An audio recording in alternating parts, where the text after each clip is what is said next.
The following program is rated TV MAL. It contains strong language and is intended only for mature audiences.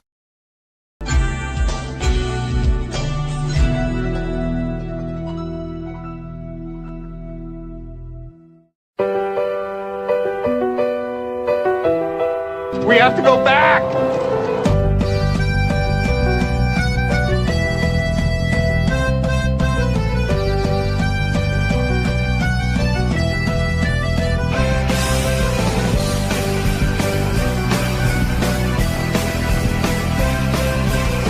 I'm Steve.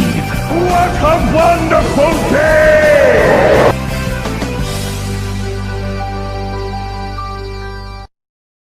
Okay. How's the back feeling? Tell the audience. I know I know I told. Motherfucker, you asked me that. Yes, I'm doing okay. I've been in stream since the last one last week, so they should know. I know, but just in case nobody, just in case the viewers don't watch anything but this. Oh yeah, you're right. No one watches Rant and Ray podcast or Chill with Jordan. You're right. Yeah, the back's doing good.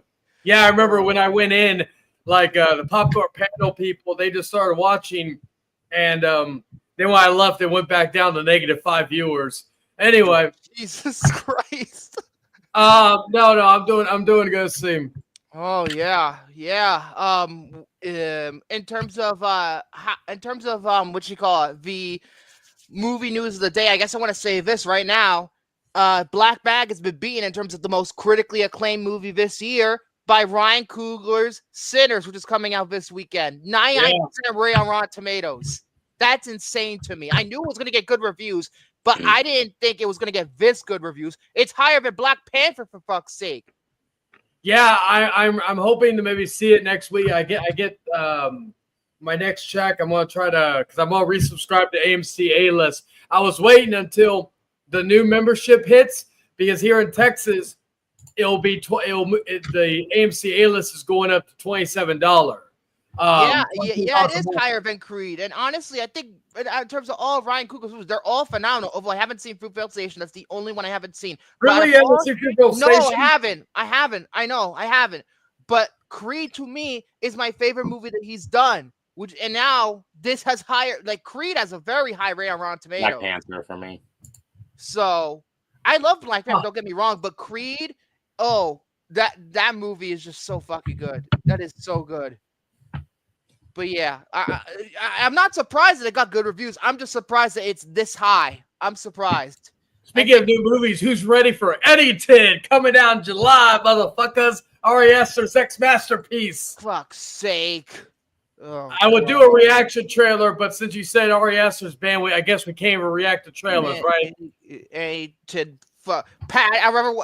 I swear to God, I feel like at some. Oh God, I feel. I'm gonna say something fucking stupid here. I rather watch Paddington than Eddington. Victor, don't be judging the movie, motherfucker. You haven't seen it yet. Yeah, Ari Aster versus Smurfs. Now, I'm gonna be realistic. While I am going to see, Smurfs are gonna make more money. Yes, I don't care. Literally, something like Eddington doesn't stand a chance, and this is me being. So why is there a God beam? Oh yeah, it's the light, I guess. But I guess I'm. Hey, it's a lens flare. Did Abrams have? Yeah, I was gonna say I've become a J.J. Abrams shill, so I'm already a fucking shill for him. So there's. I like J.J. Abrams. I don't want to talk. He raped my childhood to episode 9, but then again, I don't blame him. But speaking of which, episode 3 at the end of the month, the best prequel. What Star Trek? Star Trek was I like Star Trek. Like, I don't know if I'm in the minority, but I really prefer Into Darkness. I love it. Why? But I'm gonna need to rewatch it. It's been a while. That was my introduction to Benedict Cumberbatch too. So, yes, I believe it was mine too, because I didn't watch Sherlock, and Sherlock did. Yeah, I didn't either. So yeah, it would be mine. But yeah, Eddington. Oh God. Fool me once, shame on you. Fool me twice, shame on me. Hell no, I'm not dealing with this guy again. He's done 3 masterpieces so far, so 3 therefore masterpieces. They're all shit except for Bo's Afraid. I can't comment because it's probably fucking shit. Well, Bo is Afraid is the one. Like, I'll be honest, I will die on the hill, like debating Jerome on the first 2. But Bo is Afraid, I will admit, it is so far out there that Not good. I spent an hour. Yeah, even Soren, who said it was not good. What does that? Yeah, tell and I liked Midsummer and Hereditary, so that's saying a lot. Okay, well, you know what? 2 out of 3 ain't bad. I will chastise you for not liking that one. Wait for the last 5 seconds. Well, no, I debated Jerome way back in the day. Unfortunately, can't find that stream. Like from what the judges said, I could have had him in with the Hereditary debate because we debated Hereditary and Midsommar in one stream. But the Midsommar debate did me in. So that basically, if we just did Hereditary, I may have had a better chance of beating him. But with Midsommar, that was kind of my fuck up there. And I will admit that was but I will say this, though. This was my only regret of doing that debate. I will name you the 3 the 3 judges: Jordan, Brandon Martin, and fucking David. You know what they all have in common? They have not seen any Ari Aster movie. They have not seen. So if we ever did that, if I could have redone that debate, I would have had 3 unbiased judges who have all seen the movie. Maybe have one who likes the movies, have one that doesn't like the movies, and then one who's in between, and then a third one that's kind of in the middle. That way, to me, that would be a fair. I lost to Jerome fair and square. I'm not going to fucking make excuses for that, but that would have been my only thing, because at least that's the only itch in my craw regarding that, because I feel like no offense to any of them, but they're a bunch of ass kisses. That's why when David got roasted by Jerome for Happy Gilmore, I wanted to be front row and front. Listen, I would have defended. I would have probably done a better debate about Happy Gilmore than compared to him. David. Once he's mentioned the MTV Movie Award, that was it. It was over. No, after he mentioned the Razzies, that was like he basically set himself on fire with the MTVs, and then when he mentioned the Razzies as a positive, he basically poured more gasoline on himself. And also I would probably talk about what's my opinion, not look up the Razzies. Honestly, Jerome did basically brutally annihilate David's asshole. And but to be fair, who actually likes Happy Gilmore quite a bit. To be fair as well regarding that, yes, Jerome did beat David, but also David beat David. So David could beat himself. He's the so David could have had the debate just of him with himself, and he still would have lost. So that video is on this channel. So at least there's one debate that's still there. But yeah, I had to be front row center to watch him get eviscerated, because that was payback. David beat. I wish that. Honestly, I'd rather have David beat David Zaslav. You kidding me? No, I think even David Zaslav will beat David. That's how much David sucks. And I'm 8 times out of 10 I am pro Zaslav. But no, I'm not. You know me, I'm not. Yeah, but I will criticize certain because I'm fair. I have a feeling if Sinners doesn't do well, there's going to be a regime change at Warner. If it doesn't do well, it's going to happen. And I've heard something about how Sinners is going to open to possibly $40 million. That's not good, considering the budget is about, I believe, 90. I think it's 90. Well, also we'll see how it does here nationally, because 90 to 100 million, yeah, and it's going to project the gross $40 to $50 million, which is good for a usual horror film, but not for then this. Again, it would need to make $200 million to break even, so I think it has a chance. Variety's saying 185 to break even, but I will say, I think it has a better chance because you have an established star like Michael B. Jordan front and center. That helps. And the director of Black Panther helps And Haley too. Steinfeld, because us Bills fans are gonna fucking support it anyway. Oh, one last thing I'll say about Eddington. One thing I will give Ari Aster, it does look like he's going back to a more grounded movie. Of the teaser trailer, it wasn't really much of anything. It was just like a Instagram, like Joaquin Phoenix going through Instagram. But I will say this though, this is probably the most star-studded Ari Aster film he's ever done. You've got Joaquin Phoenix, you got Austin Butler, you got everybody's favorite dad, Pedro Pascal, and you got Emma Stone. Those are like the top 4. So I will say that. Also, but again, Emma still likes to work with weird people. Why the hell is she's still working with Yorgos Lanthimos? Like, come on.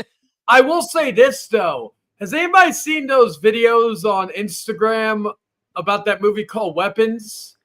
I haven't seen anything about I don't really use Instagram, but Weapons is Zach Krieger's latest. Yes, Pedro Pascal's in that too, but I didn't know it was even a horror film. But I was watching these they're posting these little clips. So I'm assuming a trailer is coming out soon. And either way attached to Sinners, or it's going to be, since it's New Line, it could very well be attached to Final Destination Bloodlines. Which yeah. It could. My guess would be Sinners, because of the fact that it's just coming out.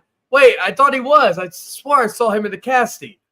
I think he was originally. Oh yeah, he did. I remember he had to drop out. I don't know who's replacing him though. Let's see who's replacing him. Who replaced him? Josh Brolin replaced him. Oh, so I guess Google lied to me. Yeah, Josh Brolin replaced him. Oh, that's unfortunate. Oh, yeah. Well. Then again, he exited because of Fantastic Four. Had he not taken Fantastic Four, he would have done this movie. Which probably is going to be a better career choice. So. Then again, he's already have a career choice. Last of Us Season 2 just premiered. I haven't seen it. Oh, it's so good. But, you know, obviously he's doing very well for himself right now. Honestly, he's like one of the closest things we have to like a Tom Cruise type of star. People know what he looks like. People know his name. And, yeah. Yeah, he's Ronaldo in Saturday Night Live, the gay guy, and that one clip from Sabrina Carpenter that I finally watched because I saw a clip of it on Instagram. And I was like, what? I saw a clip of it, and I'm like, I need to find the context of this video. I figured Saturday Night Live, but yeah. Of course, because Saturday Night Live's like the only sketch comedy show around these days. But you know, it's interesting. You know, although to me, the next, I mean, I am looking forward to Sinners. By the way, I am. But obviously, I am. But you know, I'm just really waiting for fucking Mission Impossible to come out. I'm waiting. Come on, give it to me right now. I'm waiting for that one too, but yeah, I'm waiting for Superman. Of course you are. I haven't seen, for the record, I haven't seen the sneak peek thing, the 5-minute thing that they did. I don't know, but I think they showed it at CinemaCon. I read a description. Apparently, they pushed crypto again. How about focus on Superman instead of focusing on the damn dog? Everybody knows who Superman is. Not everybody may know who Crypto the dog is. They made a fucking cartoon of him. People know who he is. How many people watch that show? In DC League of Super Pets. Yes, DC League of Super Pets. Did that actually make money? Did that actually make money? Oh, it did? Oh, shocking.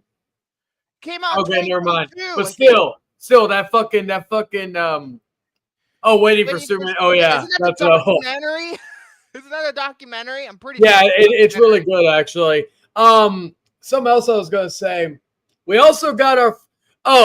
I wanted to see if y'all want to talk about this. Two things. First off, we possibly got our first look at Lobo in the Supergirl movie come out next year, which I can't wait for. The trailer, did Jason Momoa take a picture of it or something like that, or like it was like a set photo, but more importantly, this should be the main or one of the main topics. What are y'all's thoughts on that leaked image?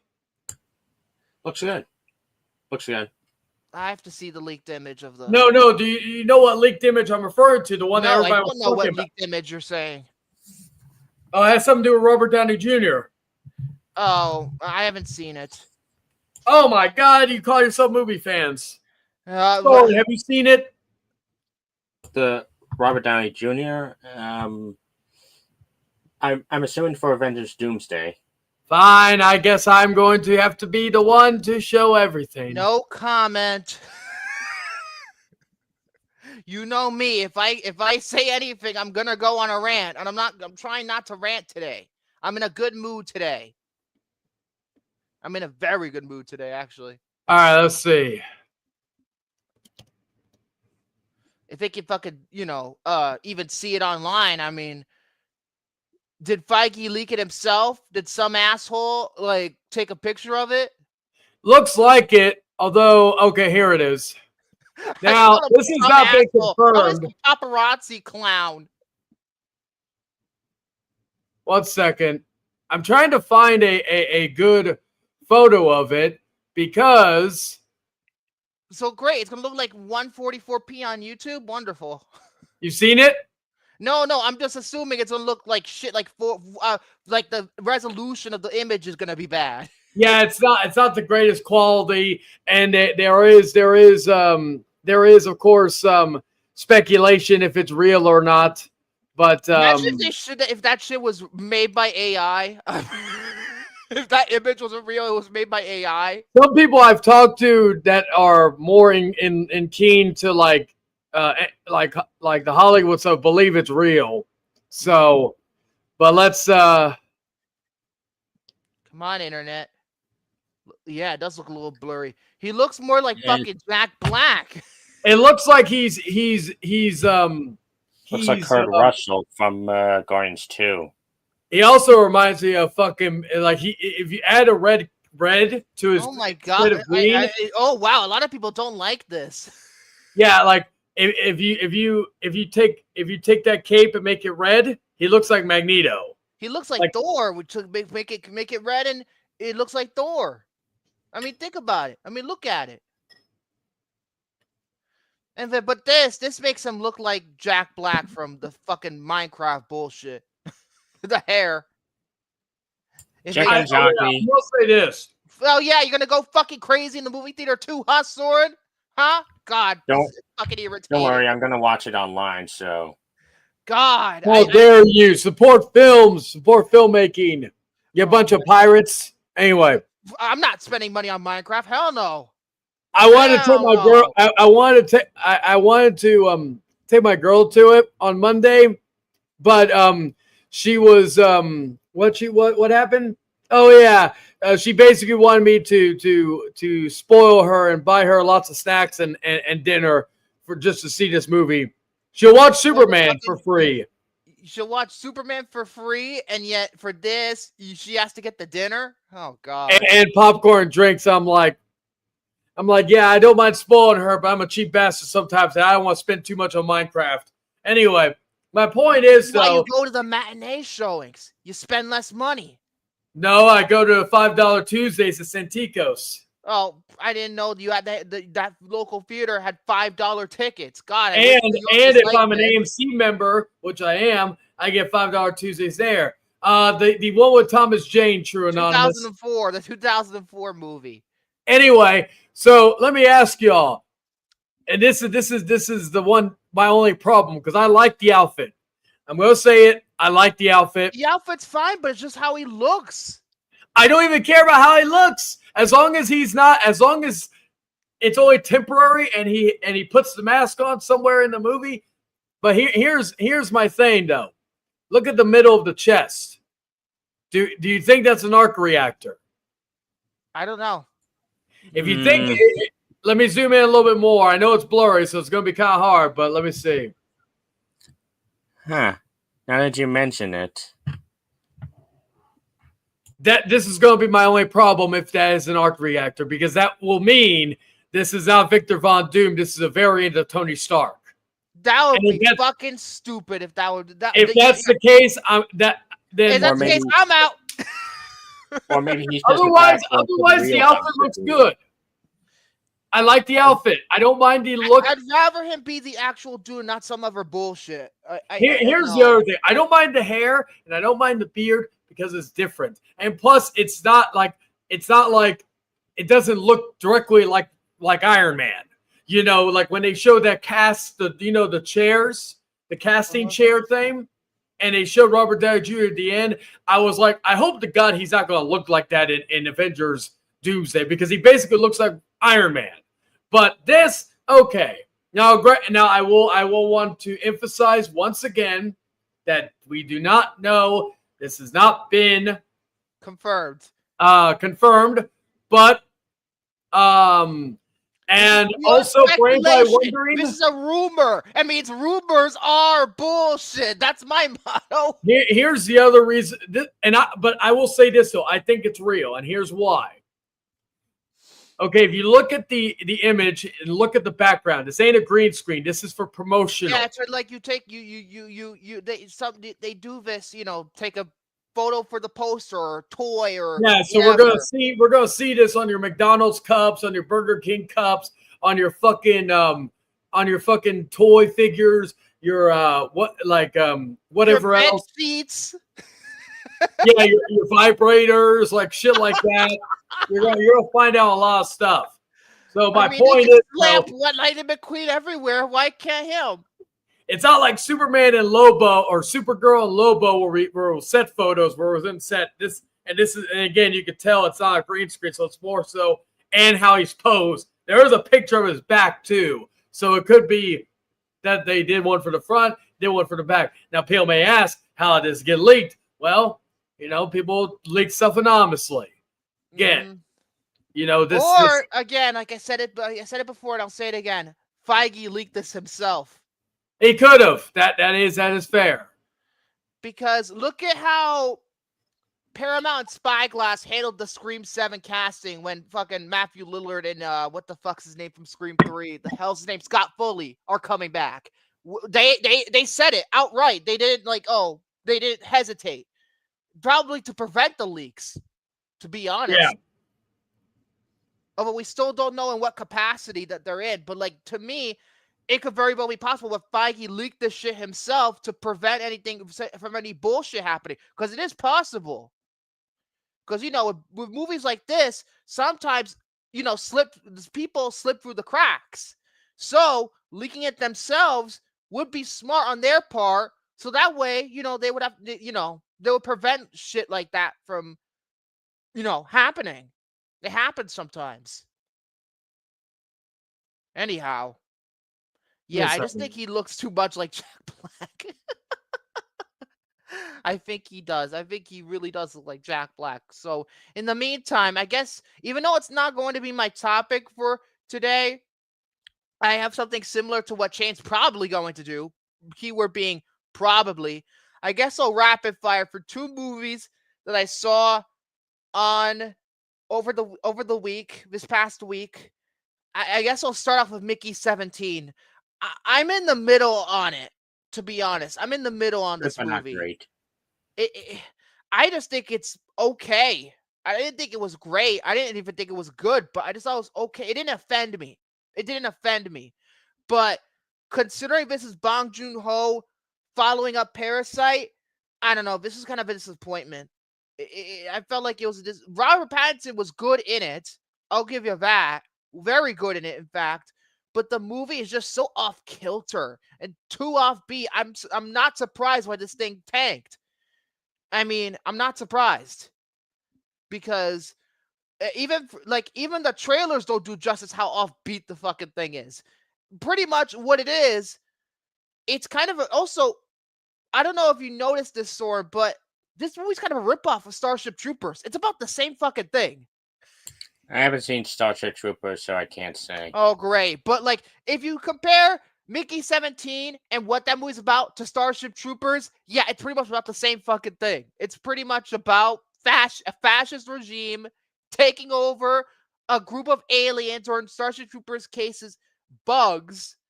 And, it's pretty much a commentary on America today. We need another commentary about America today. Not just that, my biggest issue with the Mickey 17 is I had a perfectly fine concept about the idea of cloning somebody. It does nothing with the concept. It does Yeah, nothing it's with it. just and the third idea just goes into Okja 2. Yeah, Okja 2 can't wait to see that's it. what it reminded me of. Okay, forget the Starship Troopers comparison. This is Okja 2. That's what this movie is. It's Okja 2. Can't wait and to see it. This really is. If you haven't seen Okja, that was the first Bond movie I ever saw. I haven't seen it in quite a long time, but I remember being really fucking weird. It wasn't until The Host where I genuinely liked the Bond movie, and I saw that before I saw Parasite. I'm not jumping on the bandwagon. I saw The Host before I saw Parasite. So, it really is like fucking Okja 2. It's just as off kilter in that movie. The only thing it would need to be even more alienating to the audience is Tilda Swinton being fucking weird like she always is. But yeah, I thought this movie was just. I think it could have been better. I really think it could have been better. And some of the dialogue just feels. I don't know. You could kind of tell a translator needed to come in because, of course, Bong Joon-ho is Korean. The other writer of the movie, he's the only one who wrote it. But the credits list a translator of the script. And honestly, maybe if it wasn't Korean, maybe this movie would have been a little bit better. It would have affected me a little bit better. But like translating it to English, I don't know if all the jokes work. I really don't. So yeah, it's I don't know. It was just okay, and the special effects are good, but the movie's too long. 2 hours and 17 fucking minutes. The best thing about the movie is the first act. That's the best part about the movie. And after that, it just doesn't really go anywhere, really, to me. I mean, although I will say they had the balls to not show the title card until 33 minutes into the movie. That makes it like that's like the longest cold open in film history. I thought Dead Reckoning Part 1 had a long cold open. What about the movie Kill? Oh, fuck, I forgot. Didn't that show up like 50 minutes into the movie or something like that? Almost halfway through? Fuck, I forgot about that. And don't even get me started on all those movies that don't even show the title until the ending. Well, that's that. Well, they do that a lot these days. They just save the title for the end, just because they want to jump people right in.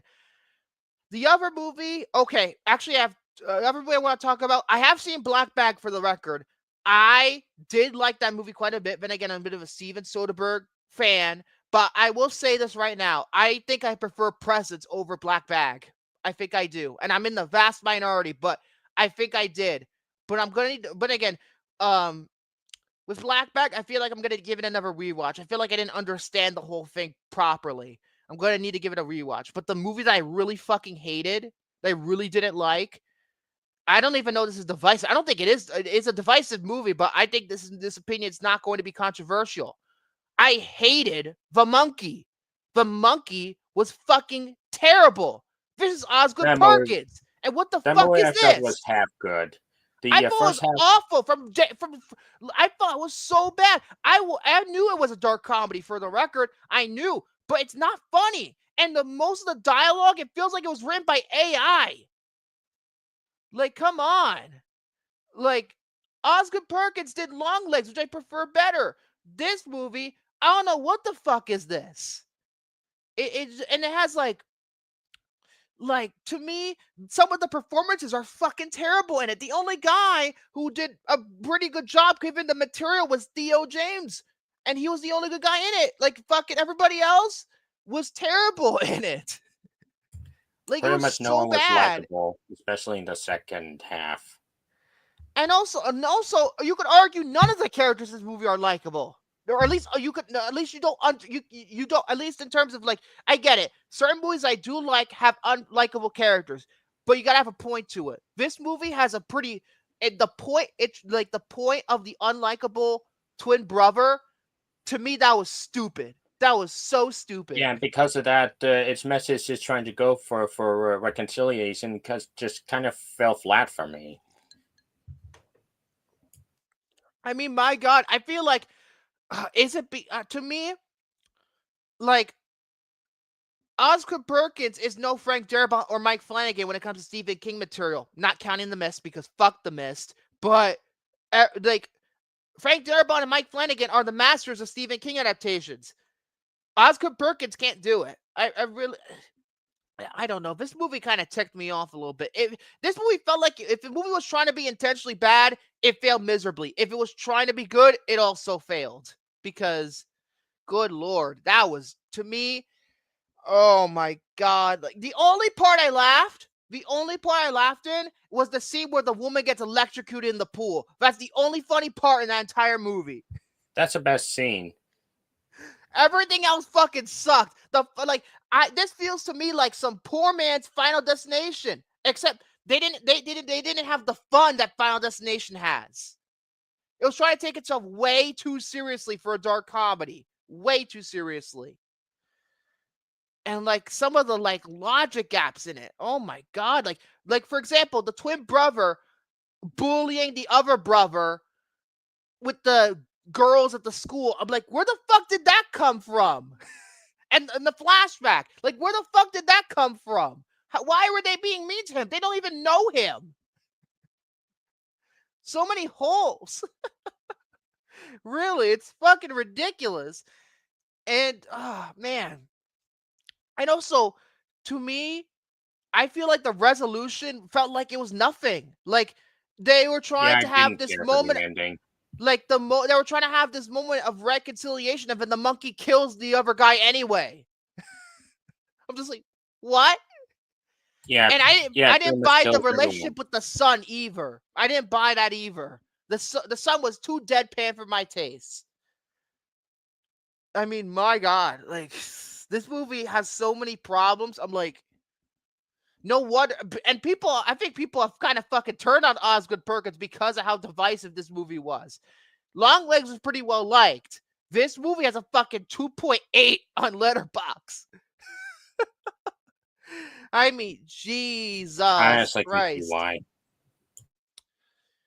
Then again, he's making another movie this year because he has an extreme worth. He has basically the worth ethic of Steven Soderbergh. He's coming out with another movie this year called Keeper.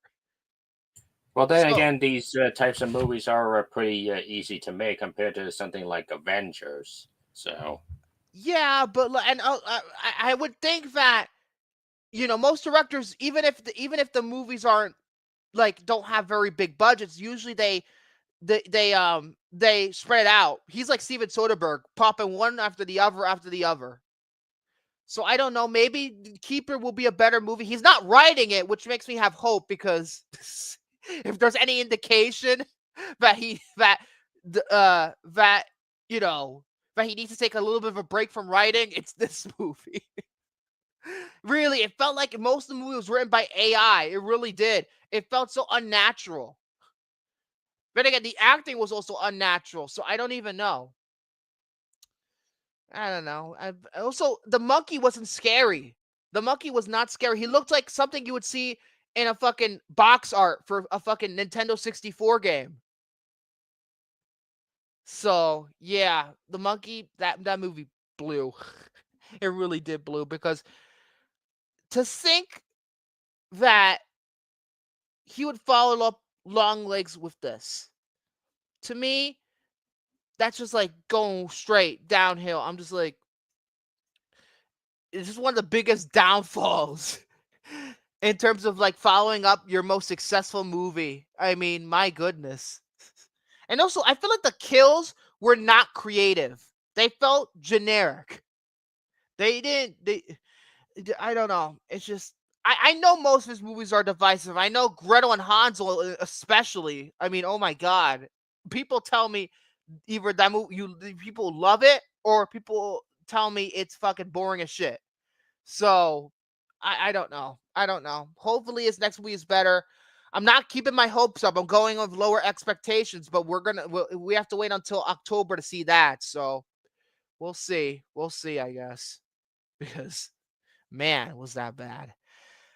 Soren, you want to start the topics today? Because I have a feeling Shane and I have pretty much the same topic. All right, similar. All right, continuing my series on ranking the best director Oscar winners. This week I'm going to go over the 70s and the 60s. Now Okay. on to the 70s. Number 10, I have Woody Allen for Annie Hall. Oh, Jesus Christ. George Lucas, enough said. Yeah. And that's saying a lot. I say a lot. I shit on George Lucas quite a bit, but he But did his deserve it for earlier Star works. Wars. He did deserve it. He started the fucking thing, so obviously he deserved it. Yeah. Number 9, Robert Benton for Kramer vs. Kramer. That was 78 or 9. 79. 79. What else was 79? Apocalypse Now, Alien. Oh, right. Yeah. Number 8, Bob Fosse for Cabaret. Oh, yeah. 72. 72. Yeah. I've heard of Cabaret. For me, Sir went to Francis Ford Coppola for Godfather 1. I'm surprised he didn't get it for Godfather 1. He did get Best Adapted Screenplays, so that's a plus. Anyways, and Best Picture. Number 7, John G. Avildsen for Rocky. Yeah. I kind of agree with that. My pick, Martin Scorsese for Taxi Driver. I mean, don't get me wrong. Taxi Driver is a great movie, but you know, what do people rewatch more? Rocky. Taxi Driver is kind of a hard movie to get through. Number 6, Franklin J. Schaffner for Patton. Believe it or not, never saw Patton. Number 5, George Roy Hill for The Sting. I've heard a lot of good things about The Sting. Number 4, William Friedkin for The French Connection. I wish he won for The Exorcist, but that probably didn't happen. Number 3, Milos Forman for One Flew Over the Cuckoo's Nest. Probably deserved, but I haven't seen it. Number 2, Michael Cimino for The Deer Hunter. Oh yeah, The Deer Hunter. So Jared put it on the wheel, so we have to watch that at some point. And number 1, Francis Ford Coppola for The Godfather 2. Well, there you go. They actually gave him for the fucking sequel. There you go. Now for the 60s. Number 10, Tony Tom Richards. Jones. Did he the guy who... Huh? Yep, you nailed it. I know how much you fucking hate that movie. Yeah, it's not good. And that movie won Best Picture, and yet The Great Escape and 8.5 weren't even nominated. Fucking Tom Jones. I've ever watched Mars Attacks. Number 9, George Cukor for My Fair Lady. Never saw it, but I've seen another interpretation of it. I've seen She's All That, but not My Fair Lady. Number 8, Fred Zinnemann for Man for All Seasons. Out of all the movies I've seen from that guy, High Noon's the only one I've seen, and that's a near masterpiece. Number 7, Carol Reed for Oliver. Never saw it. Number 6, Billy Wilder for The Apartment. I've heard so many great things about that movie. Number 5, Robert Wise and Jerome Robbins for West Side Story. Better than the remake? It's neck and neck for me. Number 4, John Schlesinger for Midnight Cowboy. Yeah, I've heard. I need to watch Midnight Cowboy. I don't know why. It's embarrassing I haven't seen that. Number 3, Robert Wise from The Sound of Music. Well, I can kind of see why. Number 2, Mike Nichols for The Graduate. I can also kind of see why. And number 1, David Lean for Lawrence of Arabia. So the guy who directed In the Heat of the Night didn't get Best Director? That's fucking embarrassing. Well, The Graduate is a great film, so... I know, but In the Heat of the Night? Come on. That's a great movie. So that's it for my topics. Stay tuned next week where I go over the 50s and 40s. 50s and 40s. Oh, great. I bet you I wouldn't even I only recognize 2 movies per decade because I haven't seen very many movies from the 50s or the 40s. I mean, I've seen a couple of 40s, but not 50s. Oh, boy. Great. My knowledge of assuming something is good will be coming into play. Imagine if you did fucking ranking all the best songs winners at some point. That would be fucking funny. But again, we'll see. I mean, then again, you did Diane Warren. I mean, and she hasn't won a shit. But yeah, I guess great. I was going to talk about my guilty pleasures, but I wanted to I'm wait back. till Shane. There you go, back in time. I'll let you go now. I had to take a leak. Well, I'm not doing the guilty pleasure. Fuck! I got prepared for the guilty pleasures because of this. Damn it! Well, you know what? I'll take honor that you were inspired. Anyway, well, since I thought I did a list like this prior, but I guess I didn't. So, in honor of the Punisher, I decided to do a top 25 comic book movies of all time. Okay. With 2 honorable mentions. Now, there's a few caveat or there's one rule. Comic book, graphic novel, or even a comic strip are counted. So the Peanuts movie counts? Huh? So the Peanuts movie counts? Oh yeah, technically that would technically count, yeah, but it's not in here. The Peanuts movie's a So brilliant I will film. start off with the honorable mentions, which is number 27, Iron Man. Yeah. The movie that started the MCU, so I had to put I have a few MCU movies in here. Actually, ironically, they're basically almost all connected. Number 26, I wanted to put this higher, but again, the other movies I just prefer. And then Spider-Man Into the Spider-Verse. I could have went either way with either Into or Across the Spider-Verse. Spider-Man 2 is better than either of them. Huh? Spider-Man 2 is better than either of them. Oh, well, I'll give you a hint. Spider-Man 2 ain't in this list. Oh, that's it. You fuck off. Your list is irrelevant if you don't have Spider-Man 2. Your list is fucking irrelevant.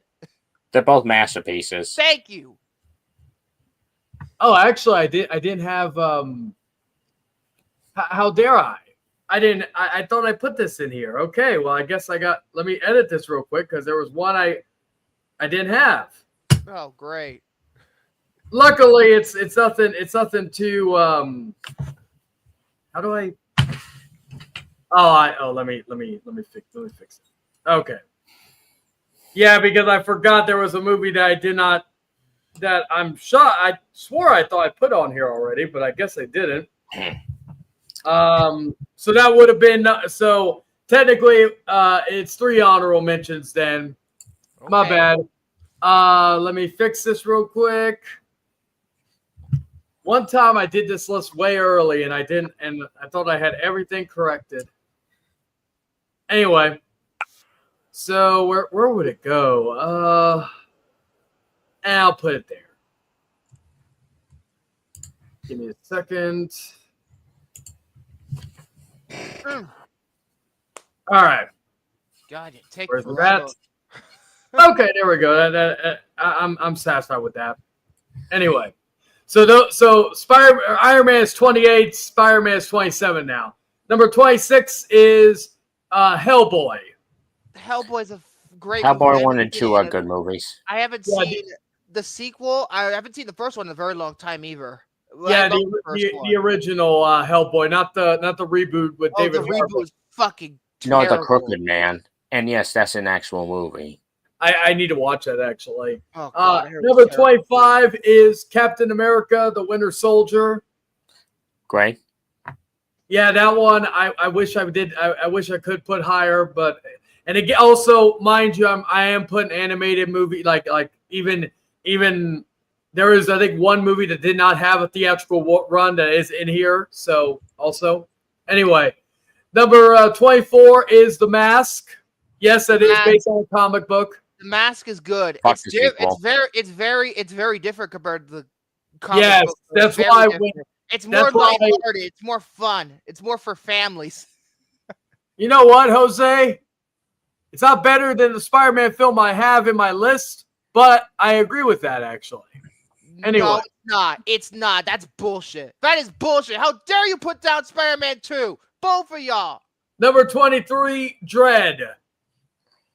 Good movie. Not great, but it's good. I prefer the reason why I don't put it higher. I give it like a 3.5. The reason why is because The Raid was better, and it's the same fucking story. Number 22, Wanted. Never saw it. I didn't even know that was based on a comic book. I thought that was like. Thank you, Soren. Yeah, it's based on a comic. Number 21, Guardians of the Galaxy Volume 3. That's That would like, be my favorite of the Guardians that's movies. the only one I haven't Yeah. seen. Number 20, Deadpool Wolverine. I put Deadpool 2 over it. Sorry. I think the movie's kind of Deadpool overrated. 2. I think it's a good film, but I don't think it's great. Number 19, which is, and now I emphasize the director's cut, Daredevil. Daredevil, the Director's director's cut. cut is the only fucking cut. Number 18, Avengers Endgame. Fuck off! That's Well, it's like on the list, so easily that- top 3. No. My top 3, well, is better than Avengers God, Endgame. if you put Infinity War on this, you're not. No, this is No, fucking that's the only Avengers movie that's in there. Good lord. Number 17, Batman Beyond, Return of the Joker. I haven't seen That's that one. direct to video. I haven't seen. That's what I'm Batman saying. There's at all. one direct-to-video in here, but it's still a comic book movie. I never said theatrical only. I haven't seen Batman Beyond at all, so I haven't seen Return. You haven't even seen the show? I've seen the show. I haven't seen the show. I also recommend you watch both the director's cut of Return of the Joker and the theatrical cut. There's only Actually, really one. there's no theatrical cut. You're referring to the VHS cut, which was PG. The DVD, I believe, was PG-13. Well, it was the director's cut, but the director's cut is the most vastly available nowadays. Yeah, the PG-13 cut of Batman Beyond Return of the Joker is the only one that's regularly available these days. But Yeah. I think the only way you can see the PG cut now is the original VHS. That's the only way you can watch it because they put that VHS out for the kiddies, so they changed some stuff. Number 16, Blade. Good film. movie. I prefer. I think it's just okay. The sequel was better. Number 15, Men in Black. I love Men in Black. Great I movie. absolutely adore it. Number 14, the original X-Men. Good movie. Hmm? What would you prefer, yellow spandex? Really? I had this. Well, okay. I remember why I had this lower. This one is lower. It would have been higher. But while I did not hate the sequel, it did knock the first one. It did ruin my overall enjoyment of the first movie, and that is Joker. I was about to guess that.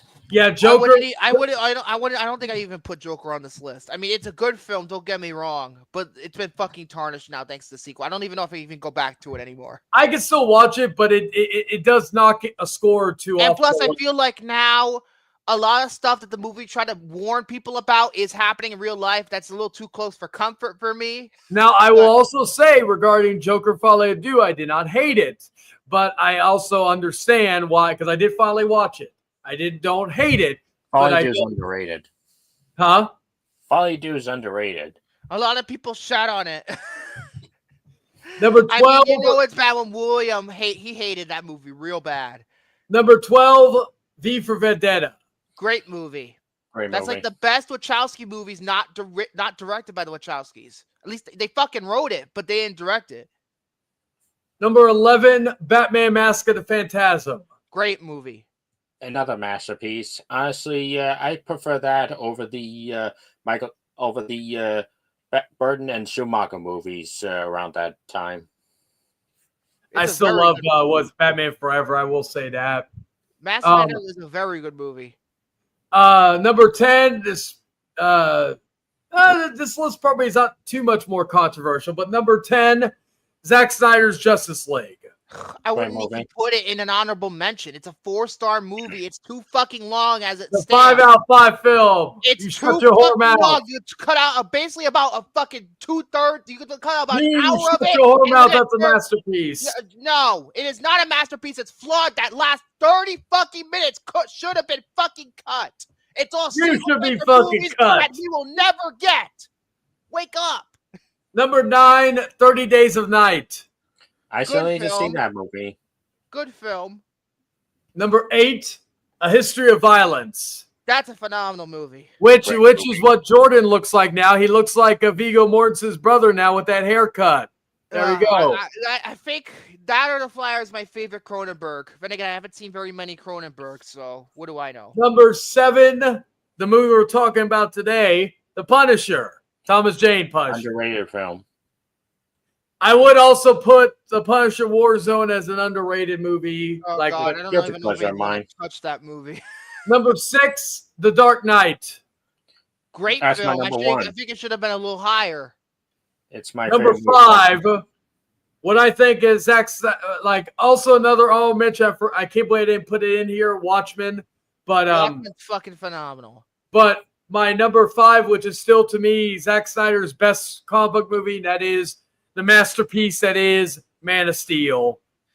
Watchmen is a better movie. Great movie. I will also say I would put Superman Returns as an honorable mention too. Just I know Jared likes Superman Returns quite a bit.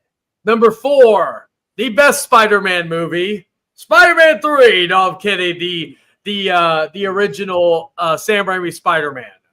I would put 2 over it, and that's saying a lot because I love the first movie, but 2 is a masterpiece. Well, 1's a masterpiece too, but 2 especially. That shit. And then my number 3. Fucking picture. I mean, $1 Million Baby is a phenomenal movie. Don't get me wrong, but it should have been nominated at the very fucking least for Best Picture. I agree. And I prefer Spider-Man 1. I love but $1 Million Baby, like I said. Number 3. Now we're at the top 3. The best. To me, what is the best Marvel comic book movie of all time? And this counts for Fox, Sony, Disney, all this other stuff. And that is Logan. My favorite Marvel movie? Well, it used to be Spider-Man 2, but now that would be Endgame, wouldn't it? I think it would. So Logan is my number 3. Logan's and pretty then the close, top, though. and then the top 2 is like basically you can move these 2 around, but they pretty much will stay in the top spots. My number 2 is The Crow. The Crow. Good movie. The original, of course. Oh, yeah, it's a great movie.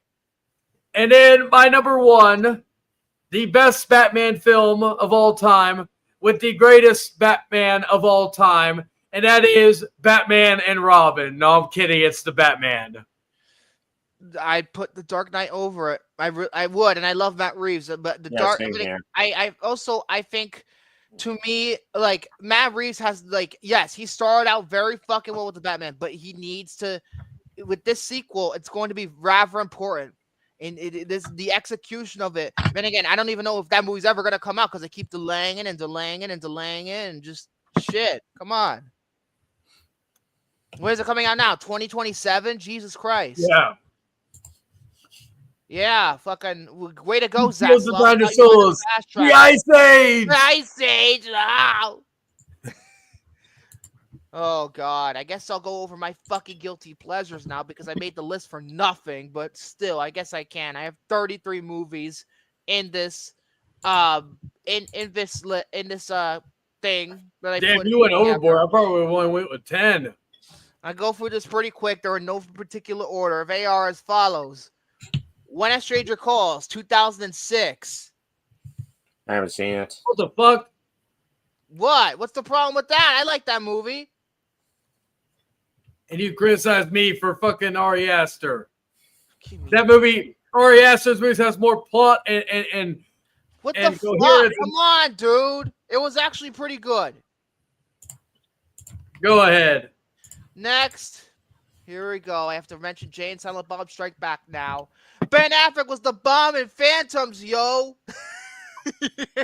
Yes, Speaking of Jay and Silent Bob, I did acquire them in Call of Duty Black Ops 6 recently.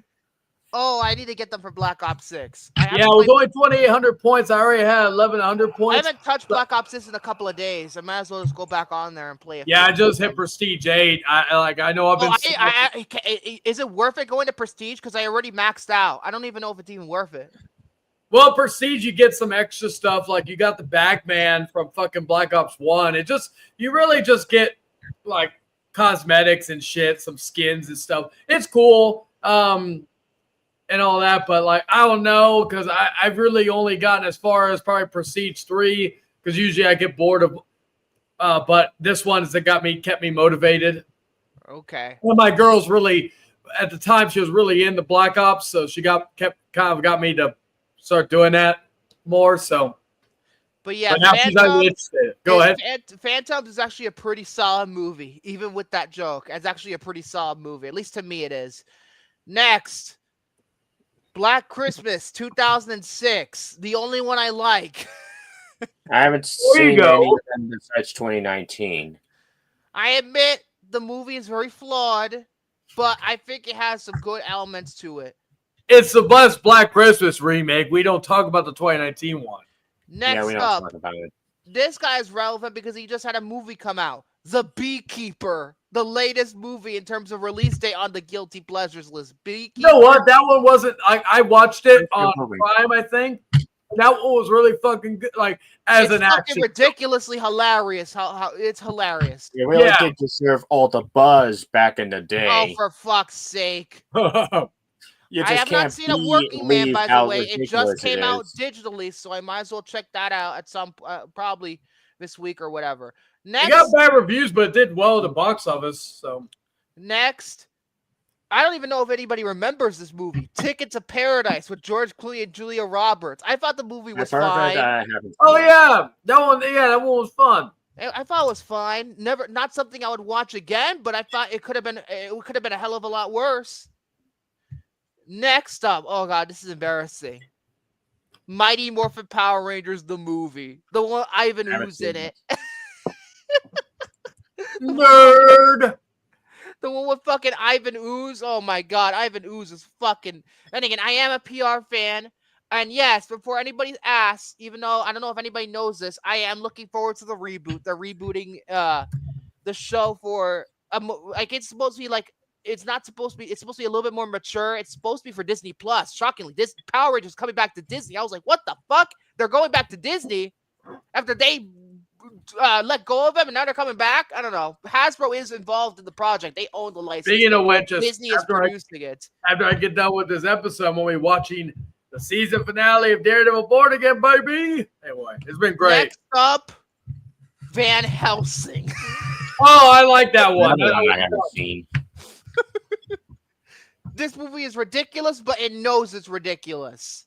Next, Vanette with Sandra Bullock. That's an okay movie. Oh yeah. I thought it was not bad, even though it has one of the funniest villain deaths of all time.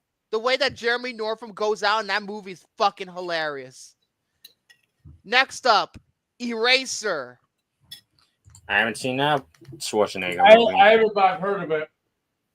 I thought very iffy on the special effects, but the movie is fun. Next, oh god, if Mighty Morphin Power Rangers the movie didn't get me in trouble, this is gonna get me in trouble. This is gonna get me in really big trouble. Oh god, here it goes. Son-in-Law I haven't seen that one. with Pauly Shore. Yes, I put a Pauly Shore movie on the fucking list. Wait.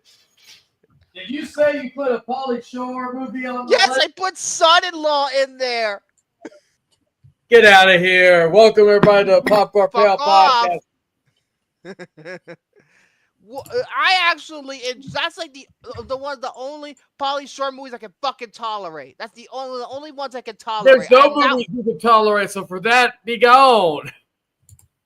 I can't tolerate He you. was in a Goofy movie. Did you tolerate that? Did he play a prominent role? I think he did. Damn.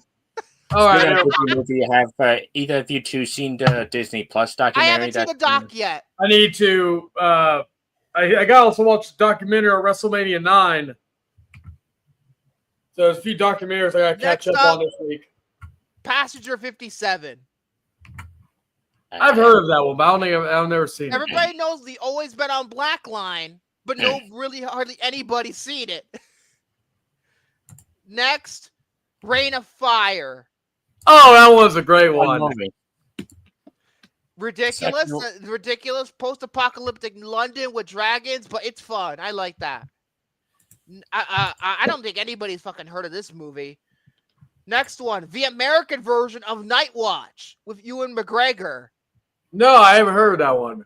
No. It was a movie that came out, supposedly it was supposed to come out in 97, but then Weinstein fucked with it. The final cut is that it's in the state that it's in. There's a lot of problems, but I do enjoy it. The movie got fucked with by Weinstein because I think it was supposed to be like 2 hours and 20 minutes. Weinstein was like, no, this is too long. he didn't even like the music, so he had Marco Beltrami come in quickly to come up with another score, and what Beltrami did was reuse elements of his Scream score.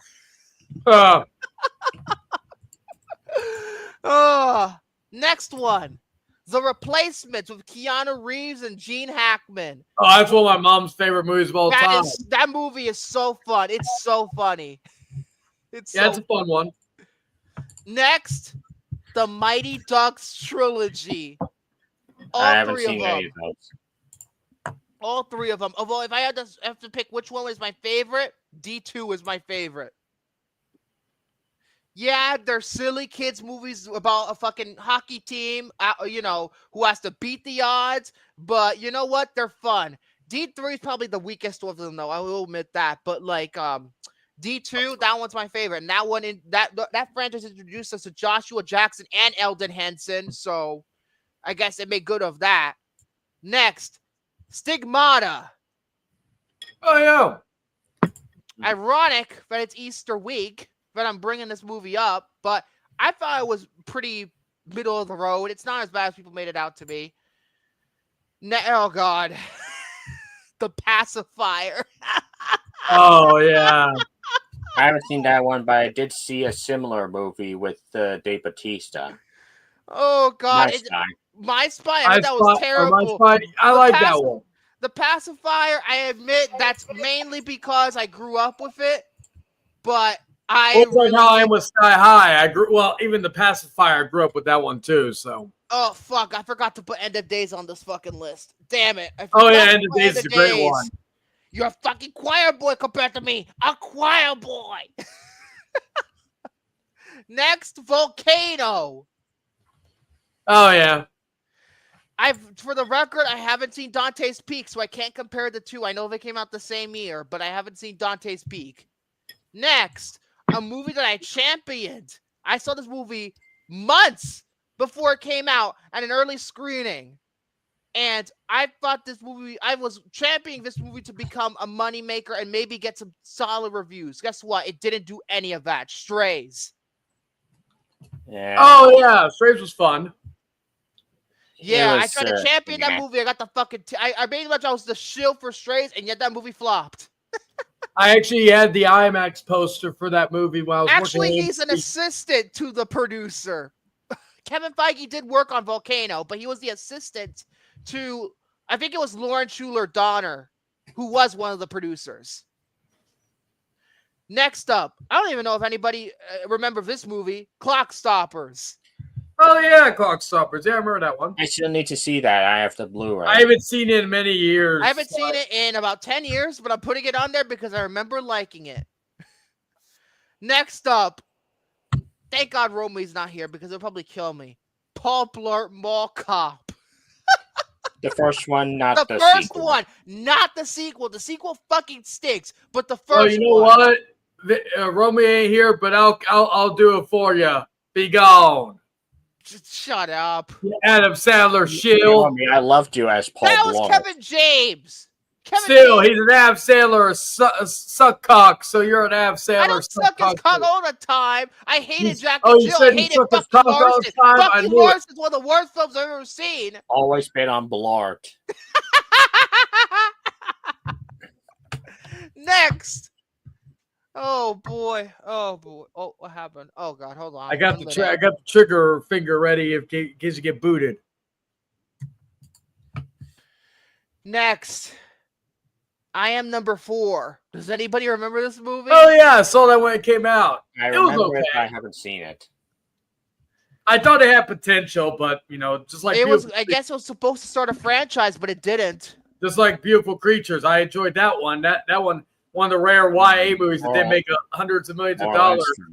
It's funny. Most of the good ones flopped, but the ones that were actually good, like that people liked, the good ones or the bad ones like Twilight, and all that, they made a lot of money, but the ones that a lot of people did like flopped. Well, Hunger Games made a lot of money, and the first two were great. The first two were okay. I can't remember, but I'm talking right because When did I have number 4 came also, out? the Maze Runner came out, and I think that was a hit. They made 3 of them, so obviously those were hits. Well, Yeah, but are they hits critically though? In time, the third one bombed so hard they canceled the fourth one. Well, Divergent, that's Divergent. The Maze Runner, they completed them. But Yeah. Divergent, my God, that was just like. Then again, that was a ripoff of the Hunger Games when you think about it. That's the same fucking story. And Divergent sucked, but it made a lot of money. So, but then the other 2 bombed, so they killed that shit.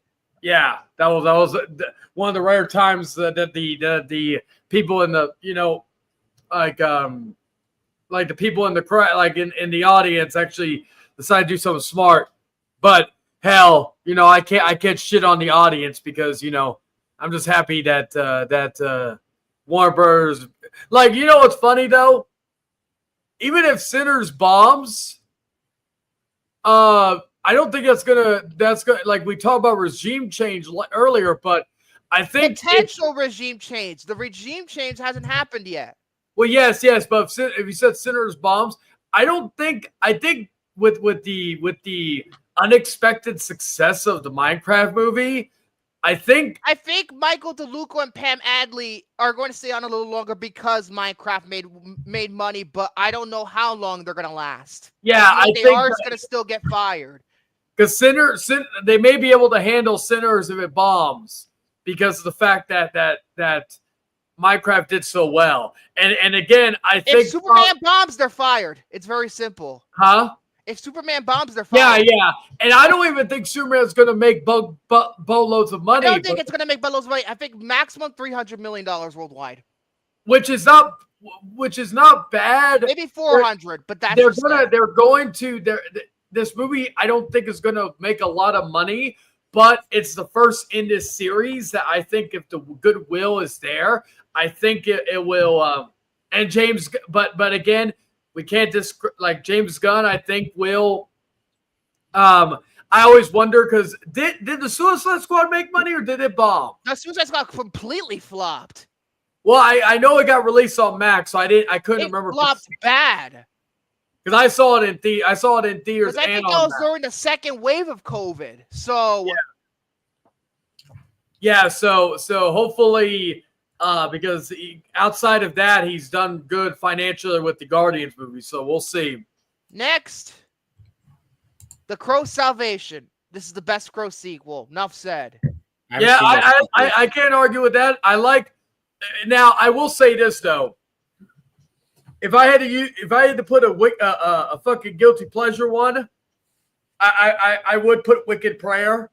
No, fuck off Wicked Prayer. I don't even know. I don't even want to watch that. I don't even because David Boreanaz is so. It's like he's not in the same he's not in the same movie. He doesn't realize what movie he's in. He is literally hamming it up, and it's great. Danny Trejo's in it. It's a horrible movie. It's the second worst Crow movie of all the Crow movies, but it still has something redeeming a part of it. I still say my favorite Crow sequel is City of Angels. I hated City of Angels. And that's well, you know what sucks as well, because that movie would have been entirely different. We brought up the Weinsteins, or if the Weinsteins in. Yeah, that's fine. I know, but Salvation, even though they buried Salvation and pushed it direct to video, the movie, regardless, is entirely what the director wanted. Yeah, I know. That's what I'm saying. That's why I consider it better. Yeah, it has issues, but it's what they wanted to make. Like, at least with this, we could agree or disagree on that. Because but I do like it, and like the Crow Salvation, I liked it more than I thought I would, and it's not a movie that, like, again, probably has the best cast aside from the first movie, because like a lot of the people in City of Angels were unknowns, except for one of them who was on the L Word and was also Mandy on the first season of 24, but I didn't recognize anybody else. Iggy Pop. Oh, Iggy Pop. Oh, Iggy Pop. I forgot about. Wasn't Thomas Jane in that too, or no? Vincent Perez is in that. He was in like one other movie with Rachel Weisz, and then he disappeared off the fucking. He was also in Queen of the Damned. Oh, Queen. He played Marius and Queen of the Damned will be a guilty pleasure of mine. That'll probably be number 1 in my ranking. Next, G.I. Joe Retaliation. Way better than the first Good movie. movie. I prefer the first movie, and both of them are shit. Fuck off. I just, like, again, I hated this was around the time. This was around the time This they was were way better. Like fucking Steven Summers did too much with Rise of Cobra. Steven Summers, you know, he has his. I still like my issue with Retaliation. This is the first time I started to see where they were really starting to shoehorn Rock and everything. And like, I at least appreciate that Channing Tatum hated his time so much that he wanted to get killed off. Because I remember that's one of the best parts of the movie, him getting killed. I got pissed when he got killed. But then, really, nobody liked him except for maybe you. Well, this was right after 21 Jump Street, so I kind of, Still, that was just a one movie. A lot of people thought Channing Tatum at the time was just some fucking pretty boy. Now he's changed, but back then he was, even with 21 Jump Street, he was still the fucking pretty boy. Yeah, 21 Jump Street was 21 Jump Street and Foxcatcher were the 2 movies that really made me. You want to win? You want to win over the team? But yeah, also it proved that John M. Chu can handle action. It helped him out with Wicked, so in the end, that helped him out real well. Next one, The Tomorrow War. Remember, this movie came out on Amazon because it was supposed to go to theaters, but it got dumped to Amazon. I think it is underrated. Yes, that was Chris Pratt. When's that movie going to get a Blu-ray release? I really do want to know as well, because Paramount technically owns the copyright to that, even though Amazon does, own it technically now. Apparently, Tomorrow War is apparently on Hulu, apparently. So maybe that might be coming. So we'll see. It's a good film. It's about, alien. They have to the fucking Chris Pratt has to time travel to the future to stop a alien war. It's a great movie. It is a good movie. Next, this wouldn't be a guilty pleasures list if I didn't have this on it. It would be a joke if I did it. Deep Blue Sea. Yeah, I haven't seen that one. Deep Blue Sea is one of its kind. To be honest, I love Jaws and everything, but this is more rewatchable than Jaws. I personally think so. I can watch the movie over and over again. Next, Hard Rain. I don't even know if anybody remembers this movie. It's pretty much Speed on, but it's Die Hard, but in a flood. That's pretty much what it is. What's it called? It's Hard Rain. It's with Christian Slater, Morgan Freeman. Jason! Oh, wait. fuck off. Written by Graham Yost, who pretty much wrote Die Hard and Speed knockoffs around this time. Well, Graham Yost has improved as a writer now because he created Justified, I believe. I believe he did create Justified. Justified is such a great show. And he created Silo for Apple, so obviously he's doing well these days. Next up, oh boy, California. Another one I haven't seen. The Wizard. This movie is fucking. It's unlike anything I've ever seen. A movie where it's pretty much 100 minutes of a shameless plugging of Nintendo games while also having the most fucked up shit imaginable. There is this scene in the movie where Fred Savage, Jenny Lewis, and the other kid, the California kid, they're in Las Vegas, and the one bad guy from the orphanage or something, was it orphanage or was it a foster home? I think it's a foster home. Or no, it was a psych ward. And they come to catch him in Vegas, and to distract him, Jenny Lewis's character goes, he touched my breast! And keep in mind, she's like 11 or 12. And then there's this scene where it's even more fucked up, where he's talking to this other guy. I think it's other guy on the phone. He's like, and he's relaying the situation to him again. He's like, oh, he touched my breast. She doesn't have any breasts. When the hell did they get away with that in 1989?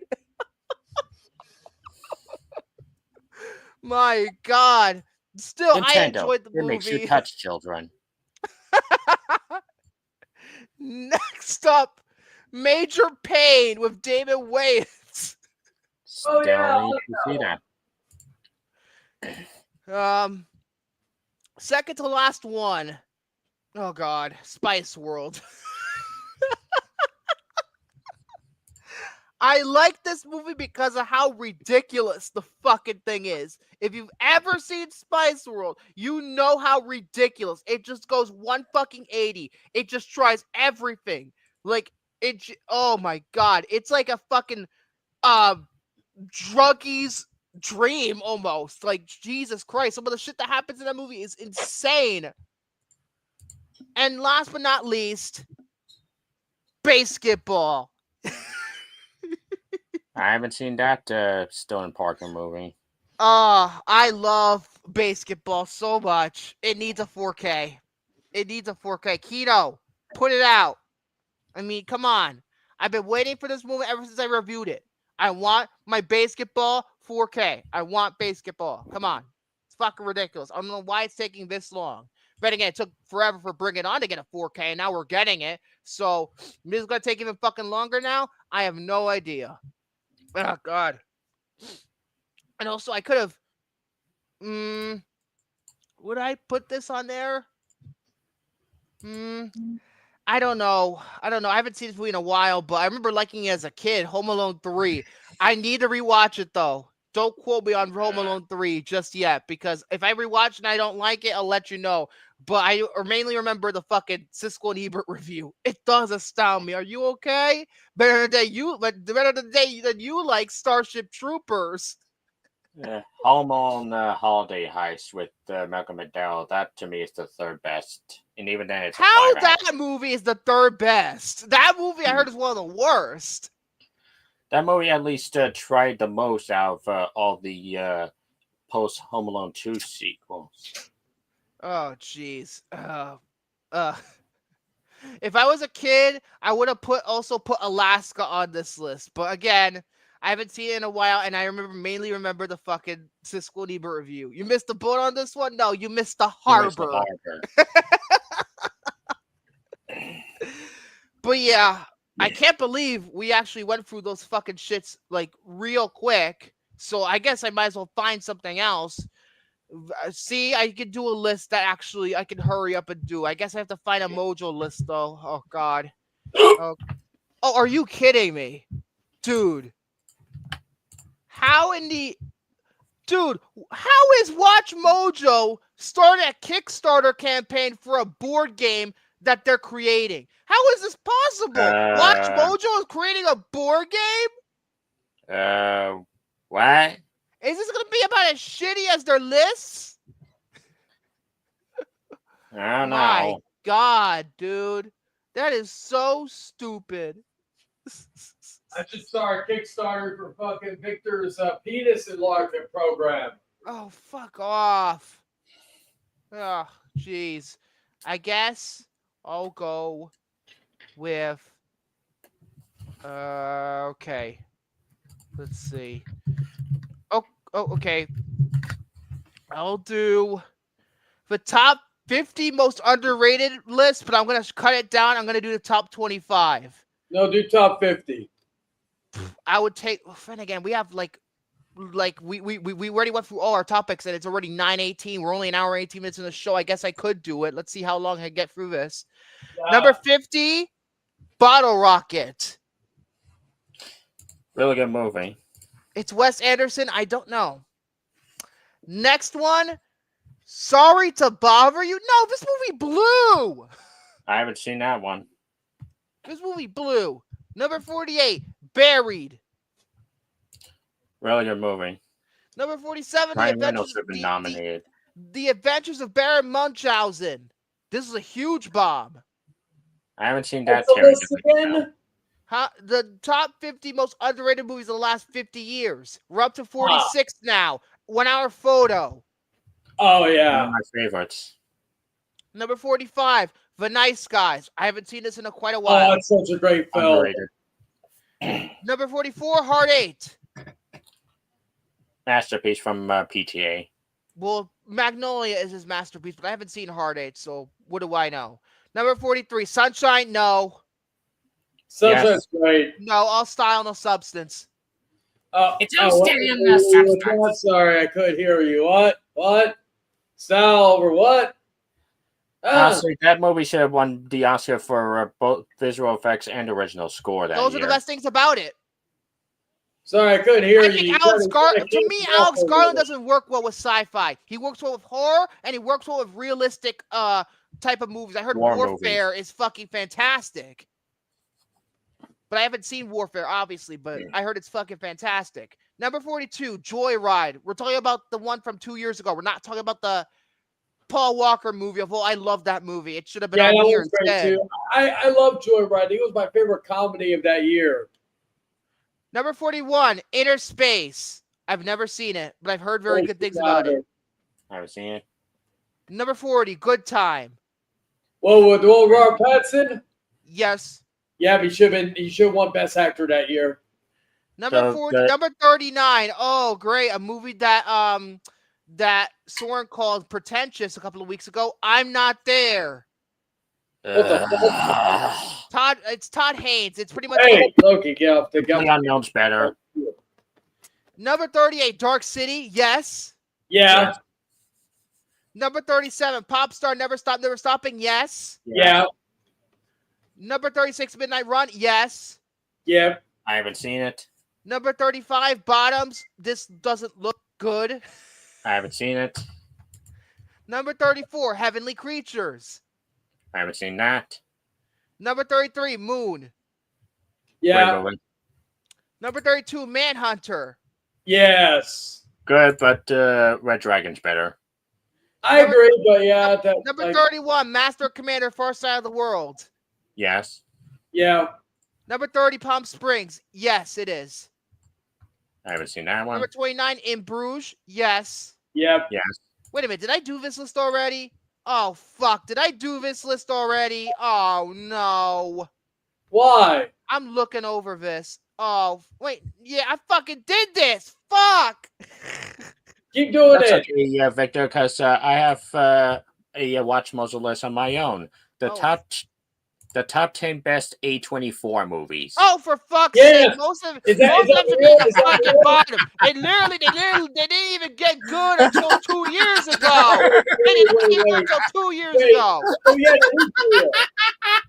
Yeah, you're fucking evil. Sorry, you have to do it because if not, I'll do it. Anyways, on to the list.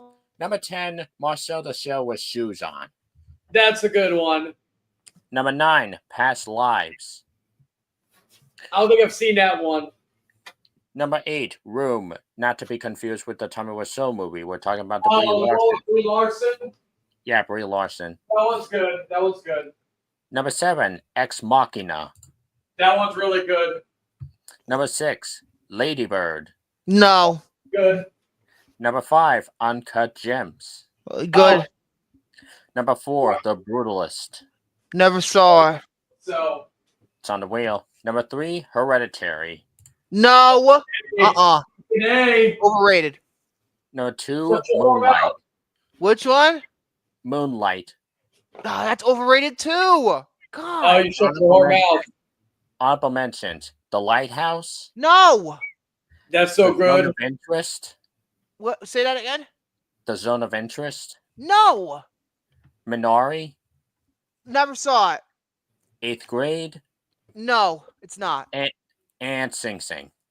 Never saw and it. number 1, Everything Everywhere All at Once. Oh hell no! What other movie that I said was overrated as hell? What was the other movie that I said was overrated this decade?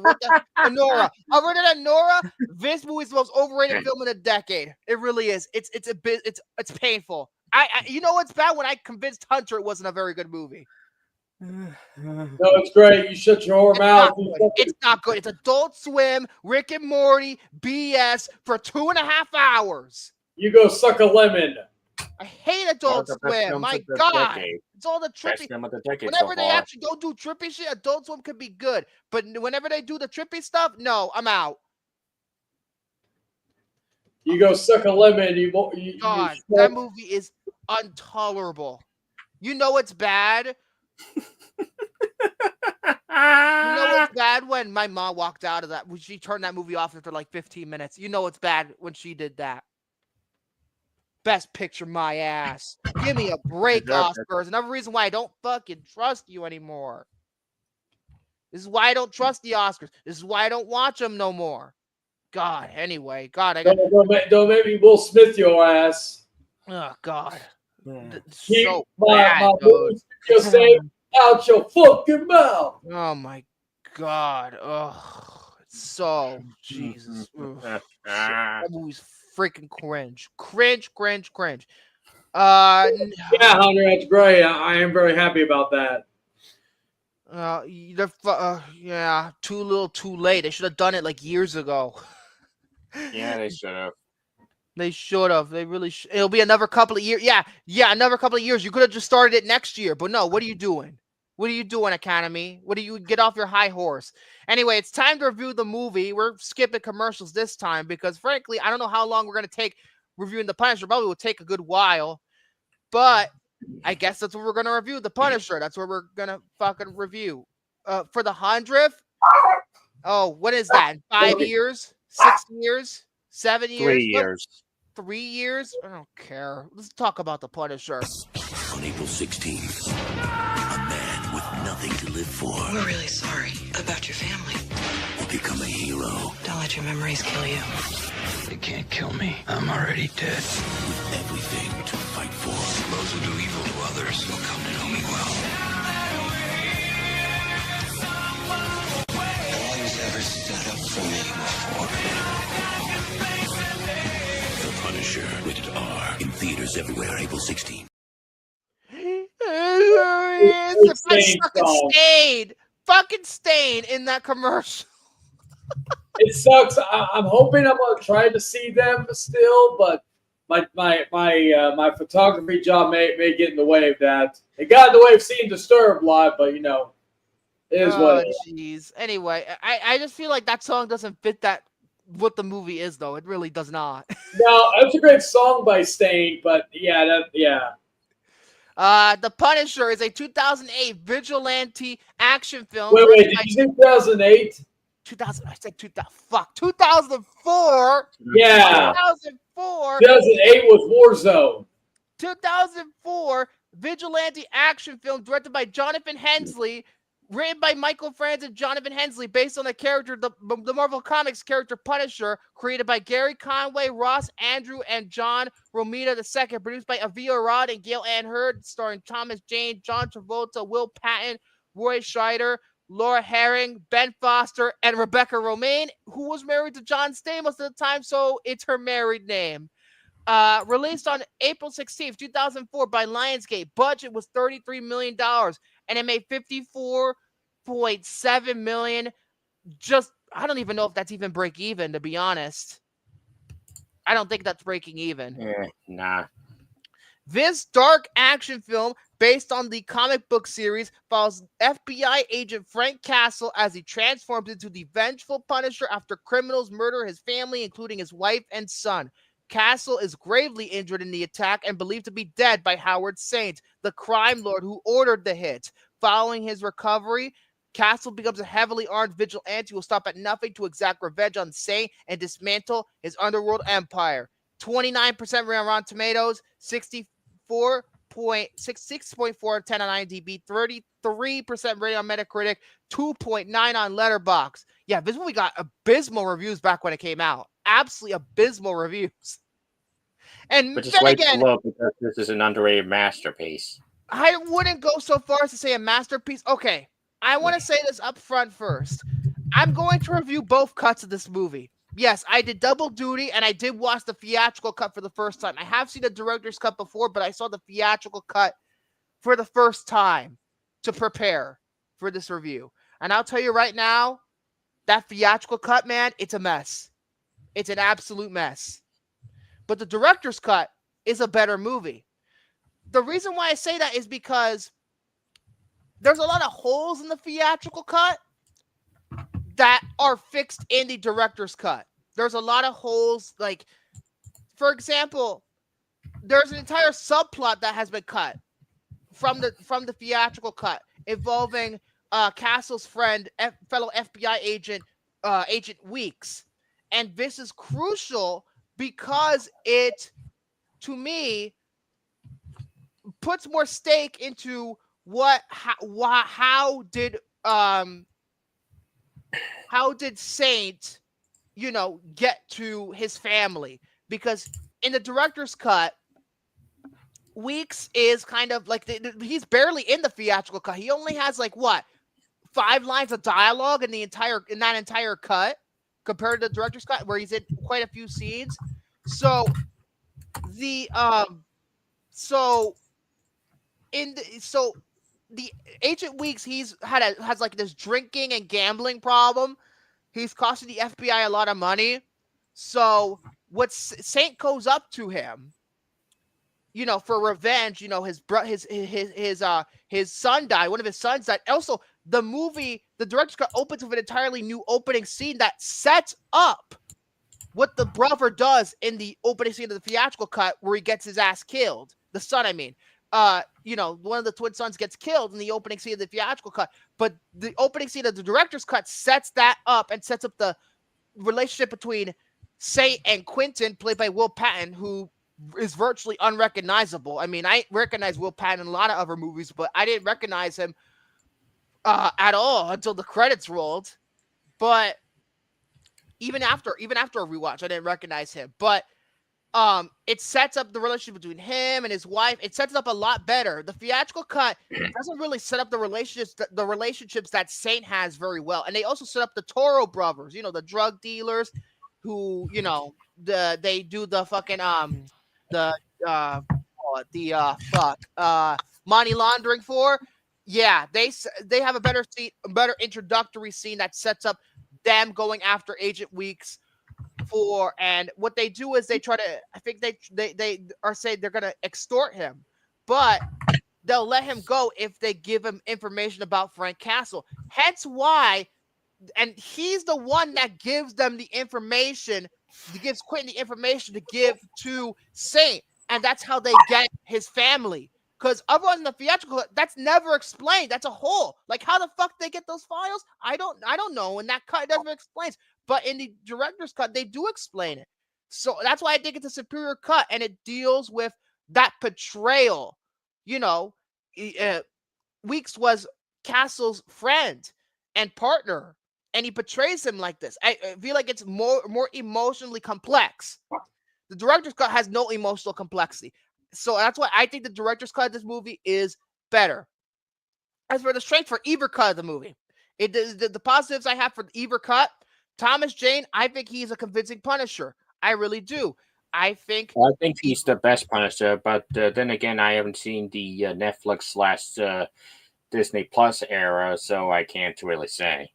But yeah, he was the best Punisher until John Berthal. But I think Thomas Jane looks the part. He looks the part. He acts the part. Yeah. To me, I could see him as Frank Castle. As good as actor Ray Stevenson was. Was it Ray Stevenson who played him in the second movie? And he was a phenomenal actor. Rest in peace. I just don't see him as the Punisher, to be honest. I just don't. To me, okay, so I prefer Thomas Jane, but Ray Stevenson came off to me as a more comic accurate Punisher. I'm talking in the look, the mannerism. Like Thomas Jane had that. Now, one thing I will say though about this. Now I've said the Punisher Warzone, while it is inferior to this movie, it is the most comic accurate Punisher movie. Because in the Punisher in this movie, this was a random act of violence that he was caught in the middle. That was how it was in the comics. So it wasn't a vendetta that John Travolta or somebody had, and then his whole family got killed. It was more so his wife and kids in the comics. Now, even Netflix, while it was comically accurate in some ways, it did take some liberties. Like, that's why I say the Punisher Warzone is the most comic accurate. However, I will also say, with the fact that we did get to see, I also will say that the whole family massacre was over the top, but for this movie, I'm okay with it being that way. Yeah. Because if this was like modern Punisher, like John Bernthal, I would have been pissed off if they did that, what they did in this movie. I think it is a little over the top. Well, it's not as over the top as certain moments in the movie because this movie is fucking ridiculous at times. And that affects both cuts. I'll get to one scene in particular in a moment that I found really ridiculous. What? Ooh. Sorry, I got stabbed in the hand.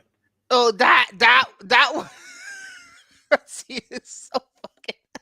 It is hilarious. Oh, and the climb. Ooh.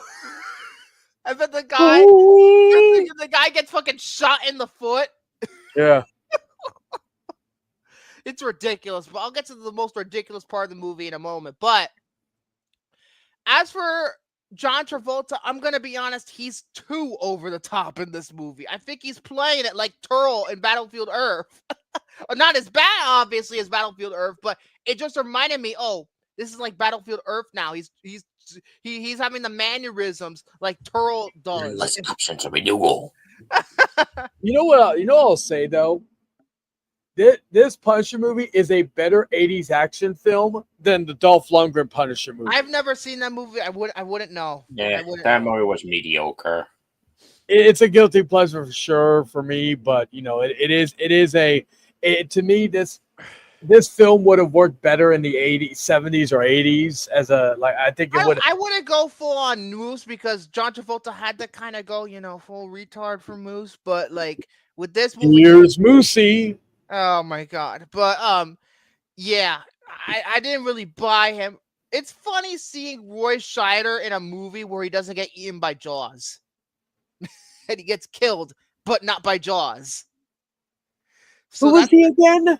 He was Brody in Jaws, the main character of Jaws. No, but he was in the Punisher? Yeah, Roy Scheider wasn't the Punisher, he was the dad. Oh yeah, that's right. Yeah. But yeah, it was fuck, I forgot to mention another person who's in this movie. They did not mention this on the fucking Wikipedia page, but Samantha Mathis is in this movie too from Broken Arrow. Okay, the only good part about Broken Arrow, that movie is a piece of shit. I think the 3-star rating I gave it originally, I think that's not accurate anymore. I actually like Broken Arrow. Cisco on Broken Arrow. Oh yeah, I twist my thumb. I just go like this. Except I haven't seen Cop and a Half, so I can't change my opinion about Cop and a Half.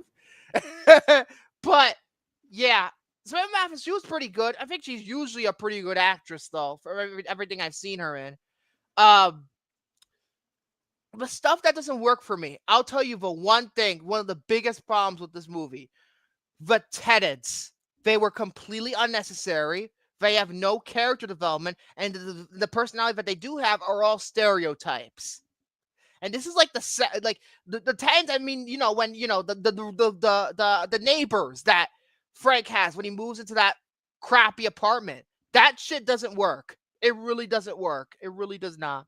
I like Ben Foster though, but I like Ben Foster, but his character's a bit, all he knew about him is like he has a bunch of fucking piercings on his face. That's really all we know about him.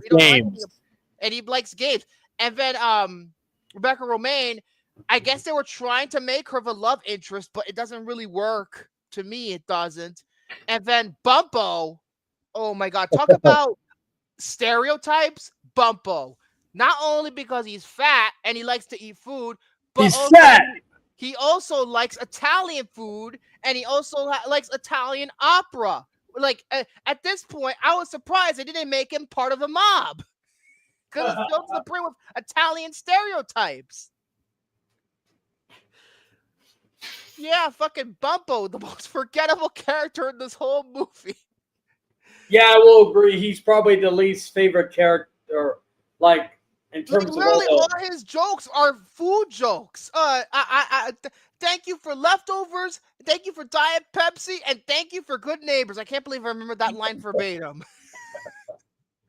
Just Romy, because oh god, he has hair unlike Romy though. But yeah, it's funny. Is this the second or third time we've done a Ben Foster movie after Alpha Dog? We did. I swear, we did 310 to Humor. So yeah, this is like the third Ben Foster movie. He keeps That sucks. I wasn't on that one. I that would was have. very early on. Yeah, I would have loved to have the excuse to just to pop in the 4K. That also, I got the 4K steelbook for that one. Yeah, but the scene that always gets me that is so fucking silly, and it should have been cut. The stuff with the Russian with Kevin Nash. I was about to say, if you say the Russian, I love that fucking scene. I thought it was Three Stooges bullshit. This is Three Stooges shit. You shut your whore mouth. That was a great scene. That shit was a cartoon. And it was great. That shit I'll was take that over the Stooges, Peter Cutter and scene. it lasted way too long for the record. Don't get me wrong. I'm giving this movie a positive review, but I have flaws with it. Don't get me wrong. But and also this is not, and also nostalgia doesn't hurt this movie because I didn't see it when I was a kid. It was R-rated, so I saw it as a kid. I was 10 years old. I'm pointing these things out as a 25-year-old, and that scene does not work. It doesn't work. It goes. I know the fucking opera stuff. Oh God, it's so ridiculous. Yes, I saw that. I saw this movie when I was, I think, 9 years old. You're 94. I just turned 10 because I believe. Another ridiculous moment is when John Travolta meets his aunt and all the cars blow up and they somehow form the Punisher logo, breaking all logic and physics. It's very much more than The Crow. Crying out loud. The Crow made more fucking sense how they did that. Well, yeah, I'll agree with you there, but I was going to be like, Crow, he's a fucking supernatural being. The Punisher is just a guy. Yeah, but the amount of bullet like any normal man would not survive. Like even also, I love it how John Travolta, when he's getting dragged against the car, he's like, oh.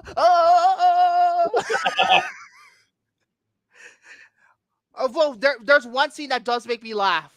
It's when he throws his wife off to the train. Yeah. That was funny. The way he just froze her off, it reminded me of Hollow Man in some ways. I think it's actually funnier than Hollow Man. I'm gonna be honest. And that's the chick from Mulholland Drive getting fucking slammed down on the fucking train. Yeah, it was funny. When I was watching Mulholland Drive for the first time many years ago, I think, or it was probably when I bought the 4K. I was like, hey, is that the girl from fucking The Punisher? Yeah.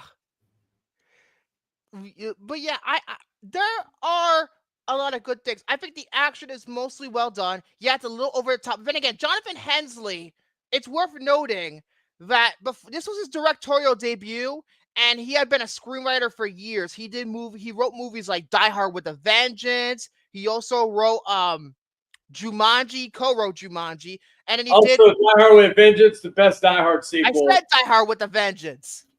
That's the first one I said. You weren't paying attention.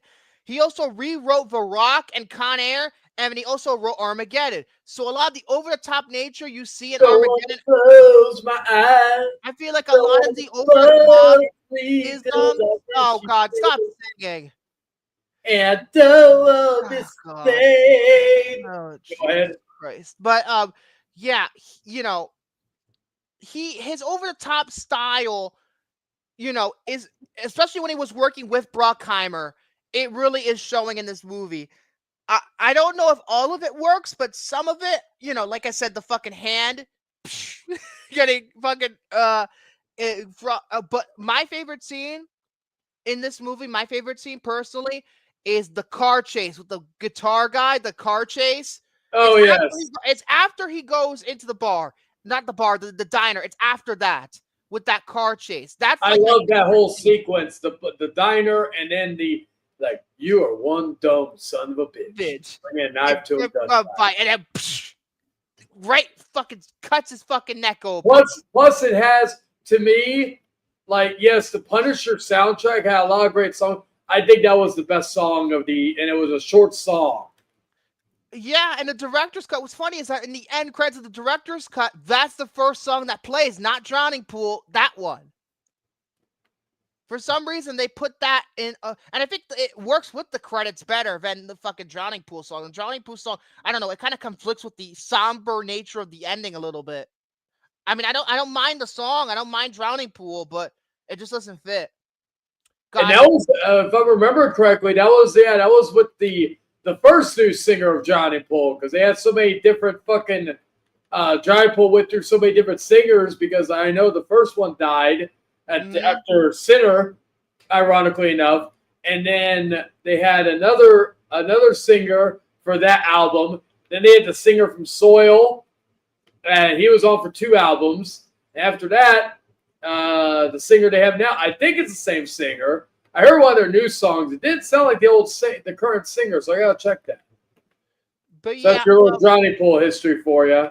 Also, fun fact: that song "Step Up" was also the theme song for WrestleMania 20. Makes sense. It makes sense. It feels like something you would hear in a WrestleMania or a WWE pay-per-view. Also, the song "In Time" by that one dude that was also in a few different WWE hype videos. So, ironically enough, and also "Sold Me" by Caesar, which is the second song on that album. One of my favorite bands of all time, Caesar, by the way. Oh god, we have to talk about that damn song because that's the song that plays like 3 times in this fucking movie. Yeah, "Sold Me" was also the theme song for that year's Bad Blood for WWE. So yeah, Let's just get to that fucking song real quick. Oh, and one other song I forgot to mention. This is the first that the Punisher soundtrack was the first album before the Raw 15th anniversary CD that you could listen to Kane's 2002 theme song "Slow Chemical" by Finger 11, which is still his best theme song.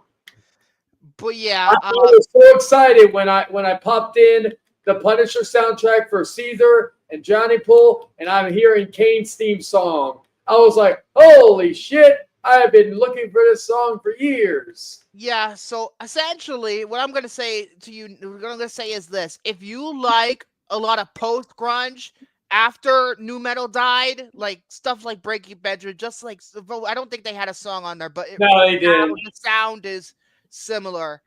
Damage Plan with Jerry Contrail. You had Figure 11. You had Caesar. You had Johnny Pool. You had Nickelback. Well, Nickelback kind of stinks, but aside from you shut your whore mouth. Nickelback's awesome, especially back then. Maybe not now, but back then, yes, they were awesome. Most critics would disagree with you a lot, but why did not Breaking Benjamin? Why did Nickelback? No critics.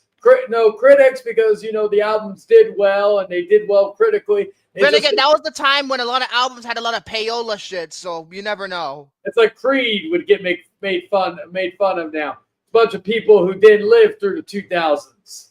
But yeah, that song "Broken." Oh my god, it plays 3 times in this fucking movie. It plays 3 times. You know what's funny? Also, in some of the trailers for the Punisher, they had a different version of the song "Broken," which I think that's the original version. The alien version apparently was re-recorded. That was a re-recorded version. Yes, because if you bought the Disclaimer 2 album from Caesar, it had all the songs from Disclaimer 1, and then like "Hang On" from Daredevil, which is an excellent song, and then "Broken." That song was also in the so you have both versions of "Broken." Also, another wrestling fun fact, the song "Out of My Way" from Disclaimer 2 was used as a theme song for Zach Gowen, who was the one-legged wonder. But yeah, the song's good. I just don't like how they use it in the movie. They just use it in like scenes where Rebecca Romaine's abusive-ass ex-boyfriend shows up or whatever. I'm just like, why are you using this song of all things to use it? Yeah, Rebecca Romaine also Mystique in the X-Men movies and in Avengers Doomsday. But yeah, it's to me, I just don't like how they use the song, but I think the song's fine. I'd take it over any other Evanescence record. I really would. Oh, you shut your whore mouth. Evanescence is a shit. Even their new song from the Devil May Cry show is really good. But yeah, the movie is kind of goofy. To me, if I'm in like a good, like if I'm in a mood where I could just watch stupid shit, I watch The Punisher because there's a lot of goofy stuff in this. But if I'm taking it as a straight movie, yeah, it has its issues, but I think it's still good. The theatrical cut, like I said, is incredibly mediocre because they took out all those scenes that were important and I think explain a lot of plot holes. So I think I'm gonna have no choice but to give this movie ultimately two possible scores by the end of this. But for the time being, I want to see what else you guys have to say first. Well, I love Thomas. Like I said, he was my preferred Punisher until John Bernthal, but I will still say that there are times where I still feel like Jane is the best Punisher. It's a shame we never got a true sequel. I know that Dirty Laundry is short, but that doesn't count. I thought it was a really good revenge movie. Some fun action, a great soundtrack, especially the score. Yes. We forgot to mention the score. We've talked about the fucking songs. We didn't mention the score. It's like the score, I will say, is actually I feel like, even though again I love the soundtrack as a whole, I feel like the score is incredibly underrated. So that is something. That is something I will say. You know what's funny? When I first heard the score, because I didn't see the movie until I believe a year and a half ago. When I first heard that music, a year and a half ago. The first time I saw it was the director's cut, and that was a year and a half ago. But the music in this movie, I thought that was from Kill Bill originally. It kind of sounds like something you would hear in Kill Bill, to be honest. It's funny because this movie came out, I believe, the same.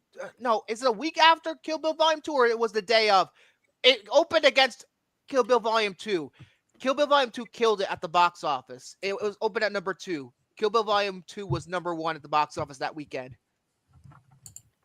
No, it came out. Yeah, it came out the same day as Kill Bill Volume 2. Ouch.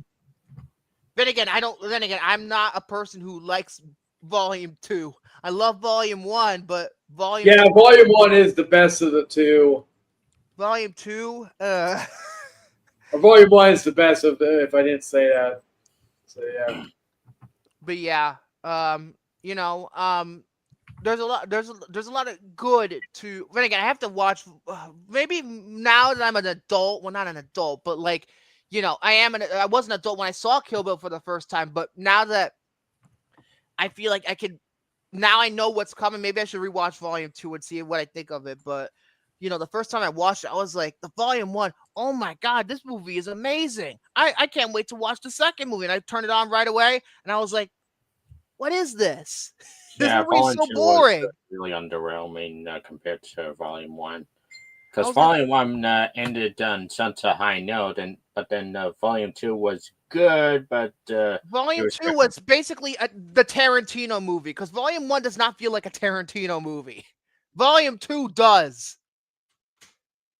And I'm not saying Tarantino is a bad director, far from it. Pulp Fiction is one of the greatest movies ever made, but Volume 1 was such a high. And then for Volume 2 to just kind of dip in quality like that, I'm just like, oh, man. So, yeah. Oh, man. But, yeah. And it's funny because Quentin Tarantino was saying how he wanted to make Volume 3, but that never happened. I think that's done. But, yeah, The Punisher, for me, I think it has a lot going for it. I feel like, to me, I don't know if I will ever watch Warzone, to be honest. But if I ever did watch Warzone, I probably Warzone? No, because I heard it was a piece of shit. It's fun for what it is. Well, it got extremely. It's bad when How Did This Get Made did Warzone and not the first one.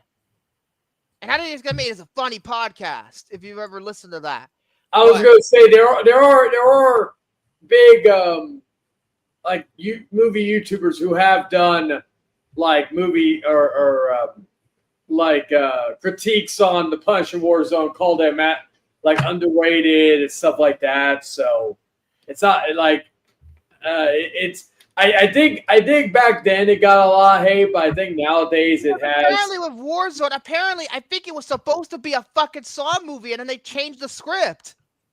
It was supposed to be Saw 4 or 5, and then they changed it. I was gonna say, wasn't that the fucking what's that one movie? What's that one movie? The Collector, The Collection, or no, The Collector.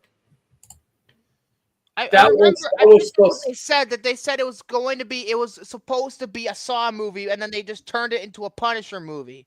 And that's not that's not saying much, because Lionsgate loves to fucking recycle shit. I mean, look at the movie Bratz. The Via Rod produced Bratz. He produced this, and he got a goth guy wearing a Punisher t-shirt in the movie. And Bratz is one of the worst movies I've ever seen. Yeah, let's put a shameless plug, because Lionsgate released Punisher, and if Via Rod was one of the producers, put the Punisher in there. We own the rights to it. That movie is abysmal. Chan, if you ever saw Bratz, you probably would have died. I was gonna say, no, I haven't seen Bratz because I have that's what I'm looking for. I'm a man and I have a penis. It's so fucking bad. It is. Ugh. So if you saw Bratz, Victor, does that mean you're not a man? You don't have a penis? Well, Jared saw the movie, and you like him better than I guess. Who? I haven't seen Jared saw the movie with me. That was the second episode he was on. Oh, I was gonna say you watched it together. Is there something I should know? Oh no, it's nothing like that. Is it, like, they have a talk with you after that one time he asked me to take my pants off? Oh, well, you fuck off. But yeah, it's when it comes down to it, I think, for me, there's enough good in it that outweighs the bad. Because, like I said before, the tenets are completely unnecessary. Completely unnecessary. And then John Travolta, a little too over top. Oh, we forgot to mention, there's one part that I thought was kind of clever. It's the whole plan towards the end to get Saint to kill Quentin and his wife. The whole plan was clever. Because, make them seem that she's cheating on Saint with Quentin. And what's funny is that, the fucking reaction that John Travolta has when she says, "Oh, what are you talking about? Quentin is gay." And he's just like, he doesn't believe her, just slaps her. I'm just like, oh, I admit that's kind of funny. That's kind of funny. Yeah, that whole scene when like the fall, like him tossing her off and shit like that. That shit's priceless. She's gay. If only we got like fucking what's his name, Anakin Skywalker from Episode 3. When she says Quentin is gay, he could be a liar. Oh, but one of the sons does look like Hayden Christensen. Well, it's the same guy playing both characters. Oh, it is the same guy? Yeah, you didn't know that? No, I thought they actually got like. Oh, and the only difference was one had and one didn't. And before we forget to mention another fun fact, this was actually one of the last movies produced by Artisan Entertainment before it got bought out by technically, when the movie was like, I think it was almost finished, Lionsgate bought Artisan and they folded it. And Artisan does get credit on the movie, but not on the opening logos. Lionsgate gets all the credit. But, Though the last movie by Artisan is also another Marvel movie, Man-Thing. Oh, man, I heard that movie is terrible. I heard terrible things about it. But yeah, Artisan, got bought by Lionsgate because Artisan was just making bomb after bomb after bomb after bomb. I mean, like, other than fucking Van Wilder, they in the 2000s, they made nothing but flops. Requiem for a Dream, I think, also made money too, but they made nothing but flops. Nothing but flops. I'm looking at look at their resume. Most of these movies were flops, except for Vanilla Sky. They technically didn't finance, but they're credited on the movie because they own the original Spanish movie that Vanilla Sky was based on, so they had to get credit. They didn't finance the movie though, so I'm not counting it. So, yeah. And then Jonah, they did that VeggieTales movie. That also flopped. Boat Trip, that also flopped. They've been a bunch of movies that flopped. Oh my goodness. Soul Survivors, I heard that movie is so bad. So yeah, yeah, I feel like this could have started a franchise for Lionsgate. I really want to know what happened. Why they didn't go forward with a sequel? I really want to know what happened.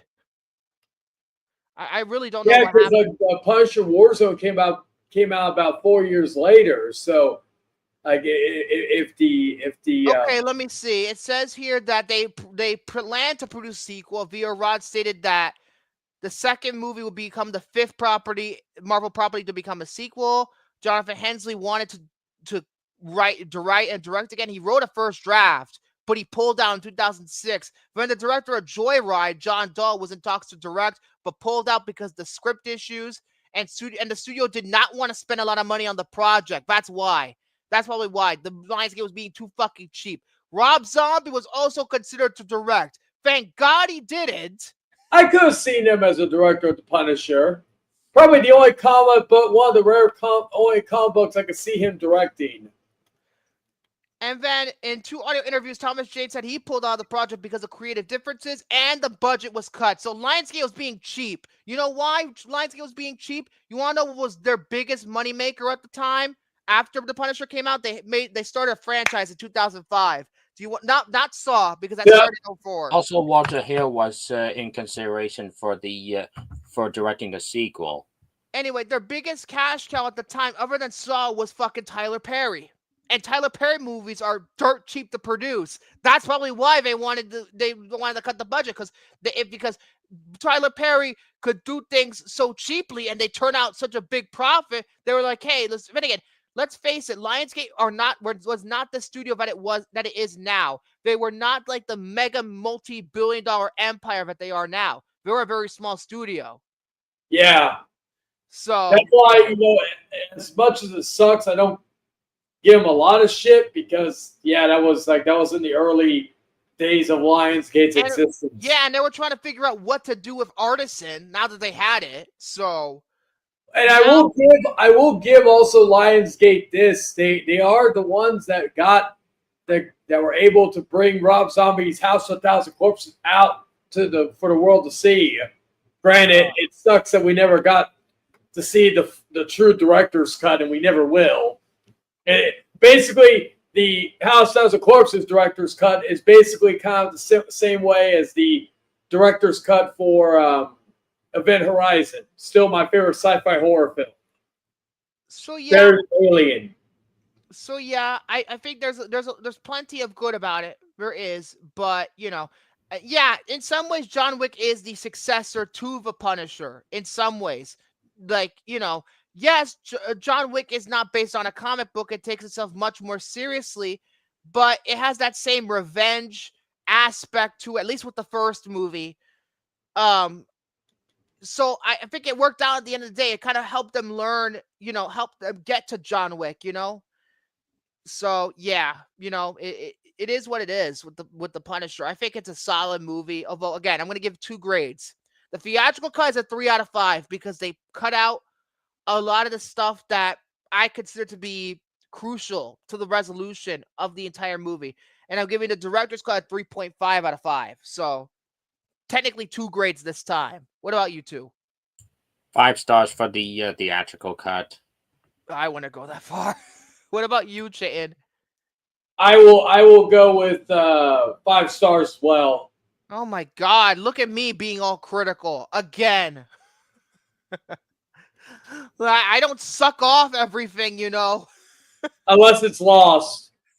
Fuck off. There's some episodes of Lost that I don't like, believe it or not. I'll give you credit, though. I have not heard that many Lost references tonight, so that's one good thing I'll give you. That was the first time Lost was being mentioned at all. Tonight. I know, right? You're welcome. Oh, God. Welcome for the excuse. Let's get to the wheel. Oh boy, I have a strange feeling that it's gonna land on something I don't like. Here we go. It's a strange Wow, feeling. big money, big money. Well, then it's not gonna land on something that I don't like because it's land on something a movie I fucking love. Okay, that's good. That actually, yeah. There we go. And right after Val Kilmer's passing, so quite Right? fitting. Well, Damn it, whose I didn't pick was plan that, this? Whose though. pick was this? It's mine. Okay. It's mine because to me, he is my favorite Michael Mann movie. It is my favorite Michael Mann movie. It's either that or Collateral for Collateral me. used to be my favorite. Now it's my second favorite. You know, because to me, yeah, Collateral is a great movie, but I feel like he had like a bigger story to it. And yeah, I also have that Blu-ray as well. I have a slipcover on it. I heard the 4K isn't so hot though. Like it ain't. No, it ain't. I had the 4K. I actually sold it along. I got it digitally, so I'm just gonna watch it through there. Well, I have the Blu-ray, so I'm perfectly content with keeping it. So I'll probably buy the Blu-ray again because I sold my Blu-ray to get the 4K. ouch. Because and Michael Mann was like putting it all dark and shit. I'm just like, Jesus Christ, how many times are you gonna Funny change enough, the movie, though, Michael both Mann? his 4Ks are ass. Like I heard the 4K for Collateral's ass, so I stuck with my Blu-ray. To be honest, though, you know what I mean? The 4K of because this particular movie is stuck on DVD. The Insider Black needs a Cat? 4K. The Insider, one of his movies that hasn't gotten anything aside from a DVD. Oh yeah. Wait, no. Got a Blu-ray. Actually, no. The Insider did get a Blu-ray. It did get a Blu-ray. Never mind. It did. I thought it didn't. I thought it was stuck on DVD. Did Ali get one? Yeah, Ollie got a Blu-ray. I didn't. Oh yeah, I forgot he did Ali. He did. That I knew he did. That's one of the only Michael Mann movies I ever haven't Oh, seen. speaking of which, there's a horror movie, a very underrated one called May. It's coming out. It's finally getting a new Blu-ray release because it's been out of print for the longest time. Is this the one with Anna Faris in it? Is it Anna Faris in that movie? Let me see. It's from 2002. Yeah, it is. Gave it a 0. Sorry. Fucking suck dick. You shut your Bill. Hey, I like that movie. You shut your whore mouth. What, Shock value what for the sake of shock value. Enough said. Oh yeah. May, it's coming. It's ironically, it's coming from Lionsgate's Vestron video line. What because movie, Lionsgate owns the rights to that movie. Oh, speaking of which, before we go, did y'all hear that the guy who played Corey Cunningham in Halloween Ends, he's gonna be the new bad guy in the Silent Night Deadly Night remake? He was also in The Monkey, which I ranted about. The Monkey was not good. I haven't seen it, so I can't. Bad. It's very bad. If you liked Long Legs, I liked Long Legs, but that movie, this Monkey, freaking stinked. That was a stinker. Oh god. I've heard nothing but good things about it, so I still need to watch. It's very divisive. It's a very divisive movie. I need to watch that. 2.8 on Letterboxd. That tells you how divisive it is. I need to watch that one. I need to watch Hard Eyes. But I'm waiting for those to go on Hard Eyes. streaming. I need to get around to watching that at some point. So that's it. This is going to be one of our shorter episodes. I didn't expect that to happen, but I guess we're off good. Yeah, there wasn't really a lot of news this week. Yeah, there wasn't really a lot of news. Not really anything, nothing too crazy that was like going on. Like, nothing earth shattering in terms of news, other than the fact that people are complaining about the Nintendo Switch 2 being too expensive and Nintendo being cheap. Then again, Nintendo's always been fucking cheap. Why are you surprised now that they're cheap? See, I don't have it. I've said this. I don't have an issue with the fucking system being as much as it is. I don't care. That to me is actually not that $80 $90 for a game. That's where I have an issue. $90 for Mario Kart. $90. And Legend of Zelda. What was it? Not Breath of. Was it Breath of the Wild or was the Tears of the Kingdom? Perhaps. No. Breath of the Wild. Breath of the Wild. You have to pay, I think, $70 for the Switch 2 version or a $20 upgrade. But here's the kicker: it doesn't come with any of the expansion pass. You have to buy that separately. Oh, Jesus Christ, dude! when most remasters or remakes come with all the DLC included. Like Batman, the Arkham set that came out many years ago for PS4, Arkham Asylum and Arkham City, it came with all the DLC. That's ridiculous. Ridiculous. That is bad. So as far as the system goes, I don't have an issue with the price of the system.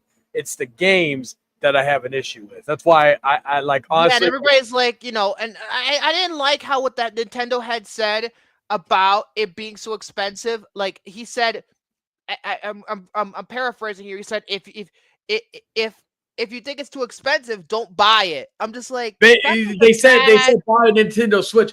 You know what that reminded me of? That's the same thing that dipshit from Microsoft said about the Xbox One. Guess what? Microsoft lost the because look, remember that fucking E3 press conference where PlayStation 4 was announced, and they were like, oh, there was this video that came out about how you could like share your games or whatever, and you could actually play your you could keep it forever. And literally that moment, blew it. That was it. PlayStation 1 right there. That moment was basically what that guy said, where he said, for anybody who doesn't like the online, no, it was not Phil Spencer. Phil Spencer wasn't head of Xbox yet. Some guy. No, the guy who was there. Basically, that's what led him to leave. Yeah, and that's I will give Phil Spencer this. He tried. He tried to steer the ship, but Xbox has never recovered from that thing. Yeah, I feel like they're dead. They're very much there's a reason why you could play Xbox games through the cloud now. They want to push the cloud stuff. I wouldn't be surprised if Halo comes to PlayStation. I've heard rumors that the Master Chief Collection is coming to PlayStation. I heard about that too. I will say this though. I don't want to hear any of these motherfuckers that are complaining about the Switch 2, about the game prices, not the system. I don't want to hear none of you. I don't want to see none of you motherfuckers who are complaining about the prices playing Mario Kart World Tour, unless you buy the Switch Mario Kart bundle, because that is the cheaper. That is the best way, because you're basically saving $30 by picking up the Switch. You know what's bad? Everything bad about it is that you would say, oh, maybe you should wait until these games go on sale. Nintendo barely does fucking sales for that's the other thing. That's the other reason why I don't like this, because it's like PlayStation. They usually do sales all the time. Yeah, they had a sale recently. I picked up Devil May Cry 5 on PS5 for $10. And I picked up the Crisis Trilogy for $13, which again was a steal for 3 great games. Yeah, and then look at Nintendo. I think Mario Kart 8 Deluxe, which technically was a game as old as 2013 on the Wii U, still cost $60. Yeah, for a game that originally came out in 2013. Give me a break. Like, come on, focus on the Mario movie 2 or whatever, because this shit ain't working. I don't even think I'm going to even buy a Switch 2. I'm like, I don't care. Then again, to me, I am a PlayStation person anyway, to be completely honest. But, I don't know. To me, it's too much. It's too much. Like, come on. Why you have to pay $90 for a freaking cartridge? Come on. And some of the games aren't only going to even have cartridges, so you're just buying the box. Yeah, you're buying a freaking box with a code in it, a piece of paper. But again, and also, fun fact, they're making the digital versions of each game cheaper. Because but again, only $10 difference though. Yeah, because again, it's their way of trying to force you to buy digital. Now, granted, I'm a hypocrite because I collect physical retro games. I collect physical movies, but I do buy a lot of the movies or games I do own are digital. So I will say that I am a hypocrite on that end. However, regarding anything else, like and the other games, like the retro games, of course, I gotta buy digital or physical, because most of the digital storefronts that were still around or that around are not there anymore, or they don't have every single game. Like, again, I can't buy a lot of the WWE games that are on PS3 digitally. Yeah. Yeah, it's a bit ridiculous. Anyway, that's it. That's it for the show. We'll see you next week for the Heat. Not the Heat. That's a different movie. The Heat is different. That's a different movie. I've never seen the Heat though. I've never. It's okay. It's a good movie. But yeah, we're out of here. My freaking back is killing me, so I'm gonna lay my ass down. Goodbye.